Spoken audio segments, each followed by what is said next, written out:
नमो भूतनाथं नमो देवदेवं नमः कालकालं नमो दिव्यतेजं नमः कामभस्मं नमः शान्तशीलं भजे पार्वतीवल्लभं नीलकण्ठं भजे पार्वतीवल्लभं नीलकण्ठं सदा तीर्थसिद्धं सदा भक्तरक्षं सदा शैवपूज्यं सदा शुभ्रभस्मं सदा ध्यानयुक्तं सदा ज्ञानतल्पं भजे पार्वतीवल्लभं नीलकण्ठं भजे पार्वतीवल्लभं नीलकण्ठं श्मशाने शयानं महास्थानवासं शरीरं गजानां सदा चर्मवेष्टं पिशाचाधिनाथं पशूनां प्रविष्टं भजे पार्वतीवल्लभं नीलकण्ठं भजे पार्वतीवल्लभं नीलकण्ठं फणिनागकण्ठे भुजगाद्यनेकं गळेरुण्डमालं महावीरशूरं कटिव्याघ्रचर्मं चिताभस्मलेपं भजे पार्वतीवल्लभं नीलकण्ठं भजे पार्वतीवल्लभं नीलकण्ठं शिरःशुद्धगङ्गा शिवा वामभागं वियद्दीर्घकेशं सदा मां त्रिनेत्रं फणिनागकर्णं सदा फालचन्द्रं भजे पार्वतीवल्लभं नीलकण्ठं भजे पार्वतीवल्लभं नीलकण्ठं करे शूलधारं महाकष्टनाशं सुरेशं परेशं महेशं जनेशं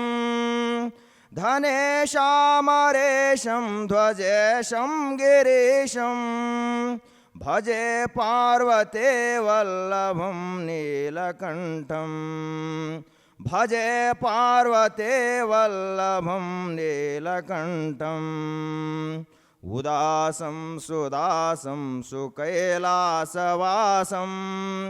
धरानिर्झरे संस्थितं यादिदेवम् अजं हेमकल्पद्रुमं कल्पसेव्यं भजे पार्वतीवल्लभं नीलकण्ठं भजे पार्वतीवल्लभं नीलकण्ठं मुनीनां वरेण्यं गुणं रूपवर्णं द्विजसम्पठन्तं शिवं वेदशास्त्रम् अहो दीनवत्सं कृपालुं शिवं तं भजे पार्वतीवल्लभं नीलकण्ठं भजे पार्वतीवल्लभं नीलकण्ठं सदा भावनाथं सदा सेव्यमानं सदा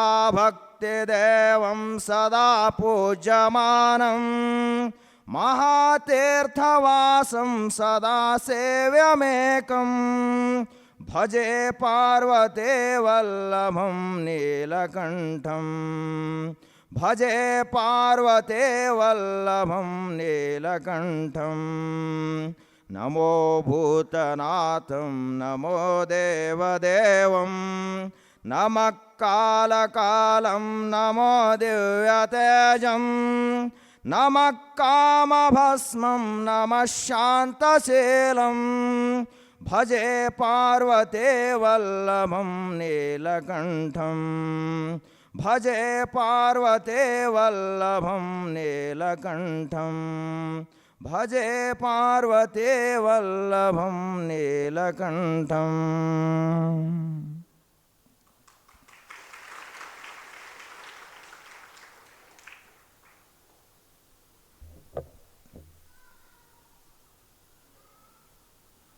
ಓಂ ಶ್ರೀ ಗುರು ಬಸವಲಿಂಗಾಯ ನಮಃ. ಬಸವಾದಿ ಪ್ರಮಥರನ್ನು ಭಕ್ತಿಯಿಂದ ಸ್ಮರಿಸಿ ಗ್ರಾಮದೈವ ಕಾಲಭೈರವನಾಥನಿಗೆ ಭಕ್ತಿಯಿಂದ ಹಣೆಮೆಣೆದು ಆರಾಧ್ಯ ಪರಮ ಪೂಜನೀಯ ಶ್ರೀಮನ್ನಿರಂಜನ ಪ್ರಣವ ಸ್ವರೂಪಿ ರಾಜಯೋಗಿ ಗುರುಬಸವ ಮಹಾಶಿವಗಳವರ ಪಾದಪದ್ಮಗಳಿಗೆ ಭಕ್ತಿಯಿಂದ ನಮಸ್ಕರಿಸಿ, ಪರಮ ಪೂಜ್ಯ ಶ್ರೀಮನ್ನಿರಂಜನ ಪ್ರಣವ ಸ್ವರೂಪಿ ಚನ್ನಬಸವ ಮಹಾಶಿವಗಳವರ ಪಾದಗಳಿಗೂ ಭಕ್ತಿಯಿಂದ ನಮಸ್ಕರಿಸಿ, ಶ್ರದ್ಧೆಯಿಂದ ಆಗಮಿಸಿದಂತಹ ತಮ್ಮೆಲ್ಲರಿಗೂ ಶರಣು ಶರಣಾರ್ಥಿ.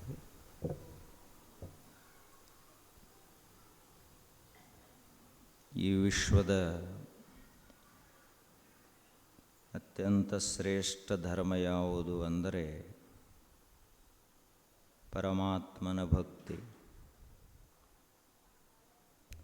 ನಾವು ಶ್ರೇಷ್ಠ ಧಾರ್ಮಿಕರು, ಇದರ ಅರ್ಥ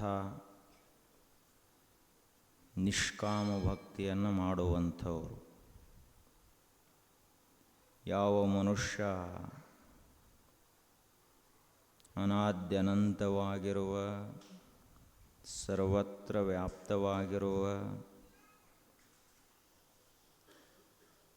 ಅಚಿಂತ್ಯವಾದಂತಹ ಶಕ್ತಿ ಇದೆಯೋ ಅದನ್ನು ನಿಷ್ಕಾಮ ಭಾವದಿಂದ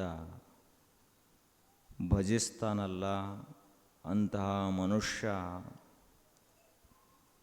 ದೈವಿ ಸಾಕ್ಷಾತ್ಕಾರವನ್ನು ಹೊಂದುತ್ತಾನೆ. ನಾವು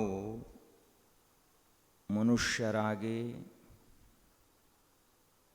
ಎಲ್ಲಿಯವರೆಗೆ ಇರ್ತೀವಿ ಅಂದರೆ, ಎಲ್ಲಿಯವರೆಗೆ ನಮ್ಮಲ್ಲಿ ಆಸೆಗಳಿರ್ತಾವೆ ಅಲ್ಲಿಯವರೆಗೆ ನಾವು ಮನುಷ್ಯರು. ಆಸೆಗಳು ಯಾವ ಕ್ಷಣಕ್ಕೆ ಸಂಪೂರ್ಣವಾಗಿ ಇಲ್ಲದಾಗ್ತವ ಆ ಕ್ಷಣಕ್ಕೆ ಮನುಷ್ಯನೇ ಈಶನಾಗ್ತಾನೆ, ದೇವರಾಗ್ತಾನೆ. ಹಾಗಾದ್ರೆ ನಾವು ವಾಸ್ತವಿಕವಾಗಿ ನೈಜವಾಗಿ ಮನುಷ್ಯರೇ ಅಲ್ಲ. ನಮ್ಮನ್ನು ಮನುಷ್ಯರನ್ನಾಗಿ ಮಾಡಿದ್ದು ಆಸೆಗಳು. ಒಬ್ಬ ಸಂತರಿಗೂ ನಮಗೂ ಇರುವಂಥ ವ್ಯತ್ಯಾಸ ಏನು ಅಂದರೆ, ನಮ್ಮಲ್ಲಿ ಆಸೆಗಳು, ಬಯಕೆಗಳು, ಕಾಮನೆಗಳದಾವು, ಮಹಾತ್ಮರಲ್ಲಿ ಇಲ್ಲ. ಅವರಿಗೆ ಮನುಷ್ಯರು ಅಂತ ಕರೆಯಂಗಿಲ್ಲ. ಮಹಾನ್ ಆತ್ಮ ಯಸ್ಯ ಸಹ ಮಹಾತ್ಮ. ಯಾವಾತನು ಅನಂತ ವಸ್ತುವಿನ ಚಿಂತನೆಯನ್ನು ಮಾಡಿ ಅನಂತವಾಗಿ ಹೋದನೋ ಅವನು ಮಹಾತ್ಮ. ಸಣ್ಣತನ ಅನ್ನುವಂಥದ್ದೇ ಗೊತ್ತಿಲ್ಲ ಅವನಿಗೆ. ಒಂದು ಮನೆಯ ಕುರಿತಾಗಿ, ಒಂದು ಊರಿನ ಕುರಿತಾಗಿ, ಒಂದು ಜಾತಿಯ ಕುರಿತಾಗಿ, ಒಂದು ದೇಶ ಭಾಷೆಯ ಕುರಿತಾಗಿ ಎಂದಿಗೂ ಒಬ್ಬ ಮಹಾತ್ಮ ಮಾತನಾಡುವುದಿಲ್ಲ. ನಿಜವಾದ ಮಹಾತ್ಮ ಹೇಗಿರ್ತಾನ ಅಂದ್ರೆ, ಅಯಂ ನಿಜಃ ಪರೋವೇತಿ ಗಣನಾ ಲಘುಚೇತಸಾಂ ಉದಾರಚರಿತಾನಾಂ ತು ವಸುಧೈವ ಕುಟುಂಬಕಂ. ಈ ಜಗತ್ತೆಲ್ಲ ಒಂದೇ ಒಂದು ಮನೆ. ಬರೀ ಮನುಷ್ಯರಷ್ಟೇ ಅಲ್ಲ, ಸಚರಾಚರವಾದಂಥ ಜಗತ್ತೆಲ್ಲವೂ ನನ್ನ ಕುಟುಂಬ ಅಂತ ಒಬ್ಬ ಮಹಾತ್ಮ ಭಾವಿಸ್ತಾನೆ. ಆದ್ದರಿಂದ ಸಣ್ಣತನ ಅನ್ನುವಂಥದ್ದು ನಮ್ಮಲ್ಲಿರಬಹುದು, ಮಹಾತ್ಮರಲ್ಲಿ ಸಣ್ಣತನ ಇಲ್ಲ. ನಮ್ಮಲ್ಲಿ ಸ್ವಾರ್ಥ ಅದ, ಮಹಾತ್ಮರು ನಿಸ್ವಾರ್ಥಿಗಳು. ನಾವು ಬರೇ ಮನುಷ್ಯರಾಗಿ ವಿಚಾರ ಮಾಡ್ತೀವಿ, ಅವರು ಆತ್ಮದ ಆ ಹಂತಕ್ಕೆ ಏರಿ ವಿಚಾರವನ್ನು ಮಾಡ್ತಾರೆ. ಹಾಗಾದ್ರೆ ನಾವು ಆ ಎತ್ತರಕ್ಕೆ ಏರ್ಲಕ್ಕಾಗೋದಿಲ್ಲೇನು? ಆಗ್ತದ ಅಂತಲೇ ಇಷ್ಟೆಲ್ಲ ಶಾಸ್ತ್ರಗಳನ್ನು ಹೇಳಿದರು. ನಮಗೂ ಅದು ಸಾಧ್ಯದ ಅಂಥೇಳೇ ಇಷ್ಟೆಲ್ಲ ಸತ್ಸಂಗಗಳು, ಪ್ರವಚನಗಳು, ಕೀರ್ತನೆಗಳು, ಭಜನೆಗಳು, ವ್ರತ ಉಪವಾಸಗಳನ್ನೆಲ್ಲ ಮಾಡಿದ್ದೆ ಯಾಕೆ ಅಂದ್ರೆ ಮನುಷ್ಯ ಶುದ್ಧ ಆಗಲಿ ಅಂತಿವೆಲ್ಲವನ್ನು ಮಾಡಿದರು. ನಾವು ಯಾಕೆ ಹಿಂಗದೀವಿ? ಶುದ್ಧ ಆಗಿಲ್ಲ, ಅದಕ್ಕೆ ಹಿಂಗದೀವಿ. ನಮ್ಮಲ್ಲಿ ದೋಷಗಳು ಬಹಳ ಅದಾವೆ. ಅವು ದೋಷಗಳು ಹೋಗಲಾರದ ಮನುಷ್ಯ ಶಿವಸ್ವರೂಪಿ ಆಗುವುದಿಲ್ಲ. ಒಳಗಿರುವಂಥ ಆತ್ಮಲಿಂಗದ ದರ್ಶನ ಅವನಿಗೆ ಆಗುವುದಿಲ್ಲ. ಆದ್ದರಿಂದಲೇ ಸ್ವಲ್ಪರೇ ಇವ ದೋಷವನ್ನು ಕಡಿಮೆ ಮಾಡಿಕೊಳ್ಳಿ. ವ್ರತ ಒಂದು ಯಾವುದೋ ವ್ರತವನ್ನು ಮಾಡಿದ ಅಂದ್ರೆ ಅಷ್ಟು ಸಮಯರೇ ಇವ ಈ ಅಧ್ಯಾತ್ಮಕ್ಕೆ ಕೊಡ್ತಾನ. ಉಪವಾಸ ಅಂತ ಮಾಡಿದ ಅಂದ್ರೆ ಅಷ್ಟು ಸಮಯರೇ ಇವನು ಪರಮಾತ್ಮನ ಚಿಂತನೆಯನ್ನು ಮಾಡ್ತಾನ. ಹೀಗ ನಮ್ಮ ಭಾರತೀಯ ಸಂಸ್ಕೃತಿಯಲ್ಲಿ ಮನುಷ್ಯನನ್ನು ದೇವತ್ವಕ್ಕೆ ಏರಿಸುವಂಥ ಒಂದು ಮಹಾಪ್ರಯತ್ನ ಋಷಿಮುನಿಗಳಿಂದ ನಡೀತು. ನಾವ್ಯಾರೂ ಮೂಲತಃ ಜೀವಿಗಳಲ್ಲ, ಹುಟ್ಟಿ ಸಾಯುವಂಥವರಲ್ಲ, ಬರೀ ಮನುಷ್ಯರಲ್ಲ. ಆದ್ದರಿಂದ ನಮ್ಮ ಋಷಿಮುನಿಗಳು ಬರೀ ಉಪದೇಶವನ್ನು ಮಾಡಲಿಲ್ಲ, ನಮ್ಮ ಸಂಸ್ಕೃತಿಯಲ್ಲೇ ಅದನ್ನು ಜೋಡಿಸಿಬಿಟ್ಟು 15 ದಿವಸಕ್ಕೆ ಒಂದು ಹಬ್ಬ ನಮ್ಮಲ್ಲಿ ಬರ್ತದೆ. ಹುಣ್ಣಿಮೆ ಅದಾದ ಕೂಡಲೇ ಅಮಾವಾಸ್ಯೆ, ಮತ್ತು ನಡು ಏಕಾದಶಿ ಬರ್ತದೆ. ಆ ಬಳಿಕ ಕೆಲವೊಂದು ಅಷ್ಟಮಿಗಳದಾವು, ಕೆಲವೊಂದು ನವಮಿಗಳದಾವು, ಹೀಗೆ ಮತ್ತು ಅನೇಕ ಬರ್ತಾವೆ. ಅವು ಬೇರೆ. ಕನಿಷ್ಠ ಪಕ್ಷ ಇವತ್ತು ಹುಣ್ಣಿಮೆ ಐತತ್ತರೆ ಇವು ಮನುಷ್ಯ ದೇವರ ಗುಡಿಗೆ ಹೋಗಲಿ ಅಂತ ಮಾಡಿದ್ರು ಅವರು. ಇವತ್ತು ಅಮಾವಾಸ್ಯೆ ಅದಪ್ಪ, ಯಾವುದೂ ನಮ್ಮ ಪ್ರಪಂಚದ ಕೆಲಸ ಮಾಡಬಾರ್ದು, ಚಲೋ ಆಗುವುದಿಲ್ಲ. ಅಮಾವಾಸ್ಯೆ ದಿವಸ ಯಾವುದರೆ ಗುದ್ಲಿ ಪೂಜಾ ಮಾಡ್ತೀರ?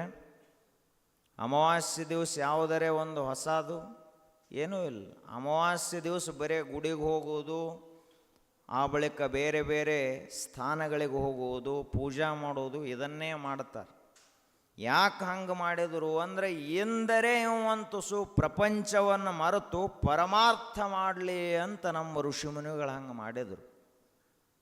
ನಾವೆಲ್ಲ ಪ್ರಪಂಚಕ್ಕೆ ಗಂಟು ಬಿದ್ದಂಥವ್ರು, ಬಿಡವಲ್ಲೂ 8 ವರ್ಷ ಆದ್ರೂ ಅದಕ್ಕೆ ಅವರು ಇಷ್ಟರೇ ಇವು ಪುಣ್ಯ ಮಾಡಿ ಹೋಗಲಿ. ಮನುಷ್ಯ ಆಗಿ ಹುಟ್ಟಿದ ಬಳಿಕ, ಭಾರತ ದೇಶದಾಗ ಹುಟ್ಟಿದ ಬಳಿಕ ಮನುಷ್ಯ ಯಾಕೆ ಪುಣ್ಯವಂತ ಆಗತಾನ ಅಂದ್ರೆ ಅವ ಗೊತ್ತಿದ್ದು ಗೊತ್ತಿರಲಾರ್ದನೋ ಪುಣ್ಯವನ್ನು ಮಾಡ್ತಾನೆ. ಈಗ ಊರು ಜಾತ್ರೆ ಇರ್ತದೆ, ಇವನು ಎಲ್ಲರ ಜೊತೆ ಹೋಗ್ತಾನ, ಇವನು ದೇವ್ರಿಗೆ ತೆಂಗಿನಕಾಯಿ ಹೊಡಿತಾನ. ಅವತ್ತೊಂದು ದಿವಸ ತಲೆಯಲ್ಲಿ ಬರೀ ದೇವರು ದೇವರು ತಲೆಯಾಗಿರ್ತದೆ ಅವನಿಗೆ. ಇವತ್ತು ಆಷಾಢ ಏಕಾದಶಿ ಅದಪ್ಪ, ಹೌದು, ಪಂಢರಪುರ ವಿಠ್ಠಲ ನೆನಪಾಗ್ತಾನೆ. ಇವತ್ತು ರಾಮನವಮಿ ಅದ, ಇವತ್ತು ಬಸವ ಜಯಂತಿ ಅದ, ಇವತ್ತು ಯುಗಾದಿ, ಹೀಗೆಲ್ಲ ನೆನಪಾಗ್ತದ. ಅಷ್ಟರೇ ಧರ್ಮವನ್ನು ಮಾಡಲಿಕ್ಕಾಗ್ತದೆ. ಆದ್ದರಿಂದ ಈ ದೇಶದಲ್ಲಿ ಹುಟ್ಟಿದವರೇ ಪುಣ್ಯವಂತರು. ಇಂತಹ ಈ ದೇಶದಲ್ಲಿ ಭಗವಂತ ಅವತರಿಸಿದ. ಬರೀ ಮನುಷ್ಯರು ಹುಟ್ಟಲಿಲ್ಲ, ದೇವರು ಈ ಧರೆಯಲ್ಲಿ ಅವತರಿಸಿದ. ಆದ್ದರಿಂದ ಭಾರತ ದೇಶಕ್ಕೆ ದೇವಭೂಮಿ ಅಂತ ಕರೀತಾರೆ. ಭಾರತ ದೇಶ ಅಂದ್ರೆ ರಾಕ್ಷಸರು ವಾಸ ಮಾಡುವಂಥ ಜಾಗ ಅಲ್ಲ ಇದು. ಸಾಕ್ಷಾತ್ ಪರಮಾತ್ಮನೇ ಅವತರಿಸಿದಂಥ ಪವಿತ್ರ ಭೂಮಿ ಯಾವುದು ಅಂದ್ರೆ ಭಾರತ ದೇಶದ ಭೂಮಿ. ಇಲ್ಲಿ ದೇವರು ಯಾಕೆ ಅವತರಿಸ್ತಾನ? ಯದಾ ಯದಾ ಹಿ ಧರ್ಮಸ್ಯ ಗ್ಲಾನಿರ್ಭವತಿ ಭಾರತ. ದೇವರ ಅವತಾರದ ಉದ್ದೇಶ ಇಷ್ಟೇ, ಧರ್ಮವನ್ನು ಸಂಸ್ಥಾಪನೆ ಮಾಡಬೇಕು. ಯಾವ ಧರ್ಮ? ಯಾವುದು ಪರಮಾತ್ಮನಿಂದ ಪ್ರತಿಪಾದಿತವಾಗಿದೆಯೋ, ಯಾವುದು ವಿಶ್ವಧರ್ಮ ಇದೆಯೋ ಅದನ್ನು ಹೊಳ್ಳೆ ಸಂಸ್ಥಾಪನೆ ಮಾಡುವ ಸಲುವಾಗಿ ದೇವರು ಅವತರಿಸ್ತಾನ. ಹಾಗಾದ್ರೆ ಆ ಧರ್ಮ ಏನದು ಅದನ್ನೇ ತಿಳಿಯುವ ಸಲುವಾಗಿ, ತಿಳಿಸುವ ಸಲುವಾಗಿ, ಬರೇ ಹೇಳ್ರ ಜನರಿಗೆ ಗೊತ್ತಾಗುವುದಿಲ್ಲ ಅಂತ ಪರಮಾತ್ಮ ತಾನೇ ಸ್ವತಃ ಅವತರಿಸಿ ಅದನ್ನು ಬದುಕಿ ತೋರಿಸಿದ. ಧರ್ಮ ಅಂದ್ರೆ ಬರೀ ಹೇಳೋದಲ್ಲ, ಕೇಳೋದಲ್ಲ. ಅದಕ್ಕೆ ಋಷಿಗಳು ಗುರುಕುಲದ ವಿದ್ಯಾರ್ಥಿಗಳಿಗೆ ಉಪದೇಶ ಮಾಡುವಾಗ ಹೇಳಿದರು, ಸತ್ಯಂ ವದ ಧರ್ಮಂ ಚರ. ಸತ್ಯವನ್ನು ಮಾತನಾಡು, ಅದರಂಗ ಬದುಕು ಅಂತ ಹೇಳಿದರು. ನಮಗ ಹೇಳಕ್ಕೆ ಬರಬಹುದು, ಆಚರಣೆ ಮಾಡ್ಲಕ್ಕಟ್ಟು ಬರಬೇಕು, ಅದಕ್ಕೆ ಪೂರ್ಣ ಧರ್ಮ ಅಂತ ಕರೀತಾರ. ಹಾಗಾದ್ರೆ ಈ ಮನುಷ್ಯರು ಬರೀ ಹೇಳೋದು ಕೇಳೋದು ಅಷ್ಟ ಮಾಡ್ಯಾರ ಇವರು, ಅದರಿಂದ ಧರ್ಮದ ಪೂರ್ಣ ಫಲ ಸಿಗುವುದಿಲ್ಲ ಅಂತ ತಿಳ್ಕೊಂಡು ಭಗವಂತ ತಾನೇ ಅವತರಿಸಿ ತೋರಿಸಿದ ಹಿಂಗೆ ಭಕ್ತಿಯನ್ನು ಮಾಡಬೇಕು ಅಂತೇಳಿ. ಇಡೀ ಜಗತ್ತಿನಲ್ಲಿ ಭಕ್ತಿಯಷ್ಟು ದೊಡ್ಡದು ಯಾವುದೂ ಇಲ್ಲ. ಅದು ಕೂಡ ನಮಗೆ ಏನೂ ಬೇಡ ಅಂತ ಭಕ್ತಿಯನ್ನು ಮಾಡಬೇಕು. ನಮಗೆ ಅದನ್ನು ಕೊಡು ಇದನ್ನು ಕೊಡುವಂಥ ಭಕ್ತಿಯನ್ನು ಮಾಡಿದರೆ ದೇವರೇನು ಕೊಟ್ಟು ಬಿಡ್ತಾನೆ. ಆದರೆ ನಿಷ್ಕಾಮ ಭಾವನೆಯಿಂದ ಭಕ್ತಿಯನ್ನು ಮಾಡಿದ ಅಂದ್ರೆ ಮನುಷ್ಯ ಬಹಳ ದೊಡ್ಡ ಫಲವನ್ನು ಪಡಿತಾನ. ಆ ಭಕ್ತಿಯನ್ನು ಹೆಂಗೆ ಮಾಡಬೇಕು ಅಂತ ತೋರಿಸಿದವರು ಯಾರು ಅಂದ್ರೆ ಶಿವ ಮತ್ತು ವಿಷ್ಣು. ಶಿವಸ್ಯ ಹೃದಯೇ ರಾಮ, ರಾಮಸ್ಯ ಹೃದಯೇ ಶಿವ. ಆದ್ದರಿಂದಲೇ ಶಿವನ ಮನಸ್ಸಿನಲ್ಲಿ ಯಾರದಾರ ಅಂದ್ರೆ ರಾಮದಾನ, ರಾಮನ ಮನಸ್ಸಿನೊಳಗೆ ಯಾರದಾರ ಅಂದ್ರೆ ಶಿವ ಅದಾನ. ಶಿವ ವಿಷ್ಣು ಬೇರೆ ಬೇರೆ ಅಲ್ಲ, ಒಂದೇ. ಶಿವನ ಕೆಲಸ ಈ ಜಗತ್ತನ್ನು ಲಯ ಮಾಡುವುದು, ಅಜ್ಞಾನವನ್ನು ತೆಗೆದುಹಾಕುವುದು, ಕಾಮಕ್ರೋಧಾದಿಗಳನ್ನು ತೆಗೆದುಹಾಕುವುದು ಶಿವನ ಕೆಲಸ. ಮನಸ್ಸಿನಲ್ಲಿ ಧರ್ಮ, ಸತ್ಯ, ತ್ಯಾಗ, ಶಾಂತಿ, ಧರ್ಮಗಳನ್ನು ಪ್ರತಿಷ್ಠಾಪನಾ ಮಾಡುವುದು ವಿಷ್ಣುವಿನ ಕೆಲಸ. ಹೀಗಾಗಿ ವಿಷ್ಣು ಬೇರೆ ಶಿವ ಬೇರೆ ಅಂತ ನಾವು ಭಾವಿಸಬಾರದು. ಪಂಢರಪುರ ಅದು ವೈಷ್ಣವರ ಕ್ಷೇತ್ರ ಅದ, ಜ್ಯೋತಿರ್ಲಿಂಗ ಇದು ಶೈವರ ಕ್ಷೇತ್ರ ಅದ ಅಂತ ಅನ್ನಬಾರದು. ರಾಮ ಅಥವಾ ವಿಷ್ಣು ಮತ್ತು ಶಿವ ಬೇರೆ ಬೇರೆ ಅಂತ ಭಾವಿಸಬಾರದು. ಭಗವಂತ ಒಬ್ಬನೇ ಅದಾನ. ಪಾತ್ರಗಳನ್ನು ಹಲವು ಮಾಡಬಹುದು, ಆದರೆ ಮೂಲತಃ ಭಗವಂತ ಒಬ್ಬನೇ ಅದಾನ, ಪರಮೇಶ್ವರ ಒಬ್ಬನೇ. ಆದ್ದರಿಂದ ನಾವು ಆ ಶಿವ ಮತ್ತು ವಿಷ್ಣು ಯಾವ ರೀತಿಯಾಗಿ ಭಕ್ತಿಯನ್ನು ಜಗತ್ತಿಗೆ ಬದುಕಿ ತೋರಿಸಿದರು. ಶ್ರೀರಾಮ ರಾಮ ರಾಮೇತಿ ರಮೇ ರಾಮೇ ಮನೋರಮೆ, ಸಹಸ್ರನಾಮ ತತ್ತುಲ್ಯಂ ರಾಮನಾಮ ವರಾನನೆ. ಸದಾಶಿವ ಪಾರ್ವತೀ ದೇವಿಗೆ ಉಪದೇಶ ಮಾಡುವಾಗ ವಿಷ್ಣು ಸಹಸ್ರನಾಮವನ್ನು ಹೇಳಿ ಕೊನೆಗೆ ಈ ಶ್ಲೋಕವನ್ನು ಹೇಳಿದ. 1,000 ನಾಮಗಳನ್ನು ಹೇಳಲಿಕ್ಕೆ ಆಗದೇ ಇದ್ರೂ ಚಿಂತೆ ಇಲ್ಲ. ಶ್ರೀರಾಮ ರಾಮ ರಾಮೇತಿ ರಮೇ ರಾಮೇ ಮನೋರಮೆ, ಬರೇ ರಾಮ ರಾಮ ಅಂತ ಜಪ ಮಾಡಿದ್ರು ಸಾಕು, 1,000 ನಾಮಗಳನ್ನು ಹೇಳ್ದಂಗಾಗ್ತದ. 1000 ಅಂದರೆ ಏನು? ಅನಂತ ಕಲ್ಯಾಣ ಗುಣ ಸಮನ್ವಿತನಾದಂತಹ ಪರಮಾತ್ಮನ ನಾಮಗಳನ್ನು ಬರೀ ರಾಮ ಅಂದ್ರೆ ಸಾಕು ಎಲ್ಲ ಹೇಳ್ದಂಗಾಗ್ತದ ಅಂತ ಹೇಳಿದ. ಆದ್ದರಿಂದಲೇ ಶಿವ ಸದಾಕಾಲ ಜಪ ಮಾಡುವುದು ರಾಮನಾಮವನ್ನು ಜಪ ಮಾಡ್ತಾನ. ವಿಷ್ಣು ಸದಾಕಾಲ ಜಪ ಮಾಡುವುದು ಶಿವನ ಕುರಿತಾಗಿ ಜಪ ಮಾಡ್ತಾನ. ಅದಕ್ಕೆ ನಾವು ಅವರಿಬ್ಬರು ಯಾವ ರೀತಿಯಾಗಿ ಭಕ್ತಿಯನ್ನು ನಮಗೆ ಬದುಕಿ ತೋರಿಸಿದ್ರು. ಮಹಾವಿಷ್ಣು ರಾಮನ ರೂಪದಿಂದ ಈ ಧರೆಯಲ್ಲಿ ಅವತರಿಸಿದ. ಅದೇ ರೀತಿಯಾಗಿ ರುದ್ರ, ಶಿವ, ನೀಲಕಂಠ, ಪರಮೇಶ್ವರ ಹನುಮಂತನ ರೂಪದಿಂದ ಈ ಧರೆಯಲ್ಲಿ ಅವತರಿಸಿದ. ರಾಮ ವಿಷ್ಣುವಿನ ಅವತಾರ, ಹನುಮಂತ ಶಿವನ ಅವತಾರ. ಶಿವ ನೇರವಾಗಿ ಬಂದ ರಾಮನ ಸೇವೆ ಮಾಡ್ಲಿಕ್ಕಾಗುವುದಿಲ್ಲ. ಅದಕ್ಕೆ 11ನೆಯ ರುದ್ರ, ದ್ವಾದಶ ರುದ್ರರು, ದ್ವಾದಶ ಆದಿತ್ಯರು, ಏಕಾದಶ ಆದಿತ್ಯರು, ದ್ವಾದಶ ರುದ್ರರು ಅಂತದಾರ. ತನ್ನ ಒಂದು ರುದ್ರ, ತನ್ನ ಒಂದು ಅಂಶವನ್ನು ವಾಯುದೇವನ ಕೈಯಲ್ಲಿ ಕೊಟ್ಟು ಹೇಳಿದ, ಇದನ್ನು ಕೇಸರಿ ಮತ್ತು ಅಂಜನಾದೇವಿಗೆ ಓದು ಕೊಡಪ, ಅವರು ನಿಮಿತ್ತ ಮಾತ್ರ, ಆ ನಿಮಿತ್ತದಿಂದ ನಾ ಅವತರಿಸಾವದೇನೆ ಅಂತ ಶಿವ ಹೇಳಿದ. ಆಯಿತು, ಅಂಜನಾದೇವಿಯ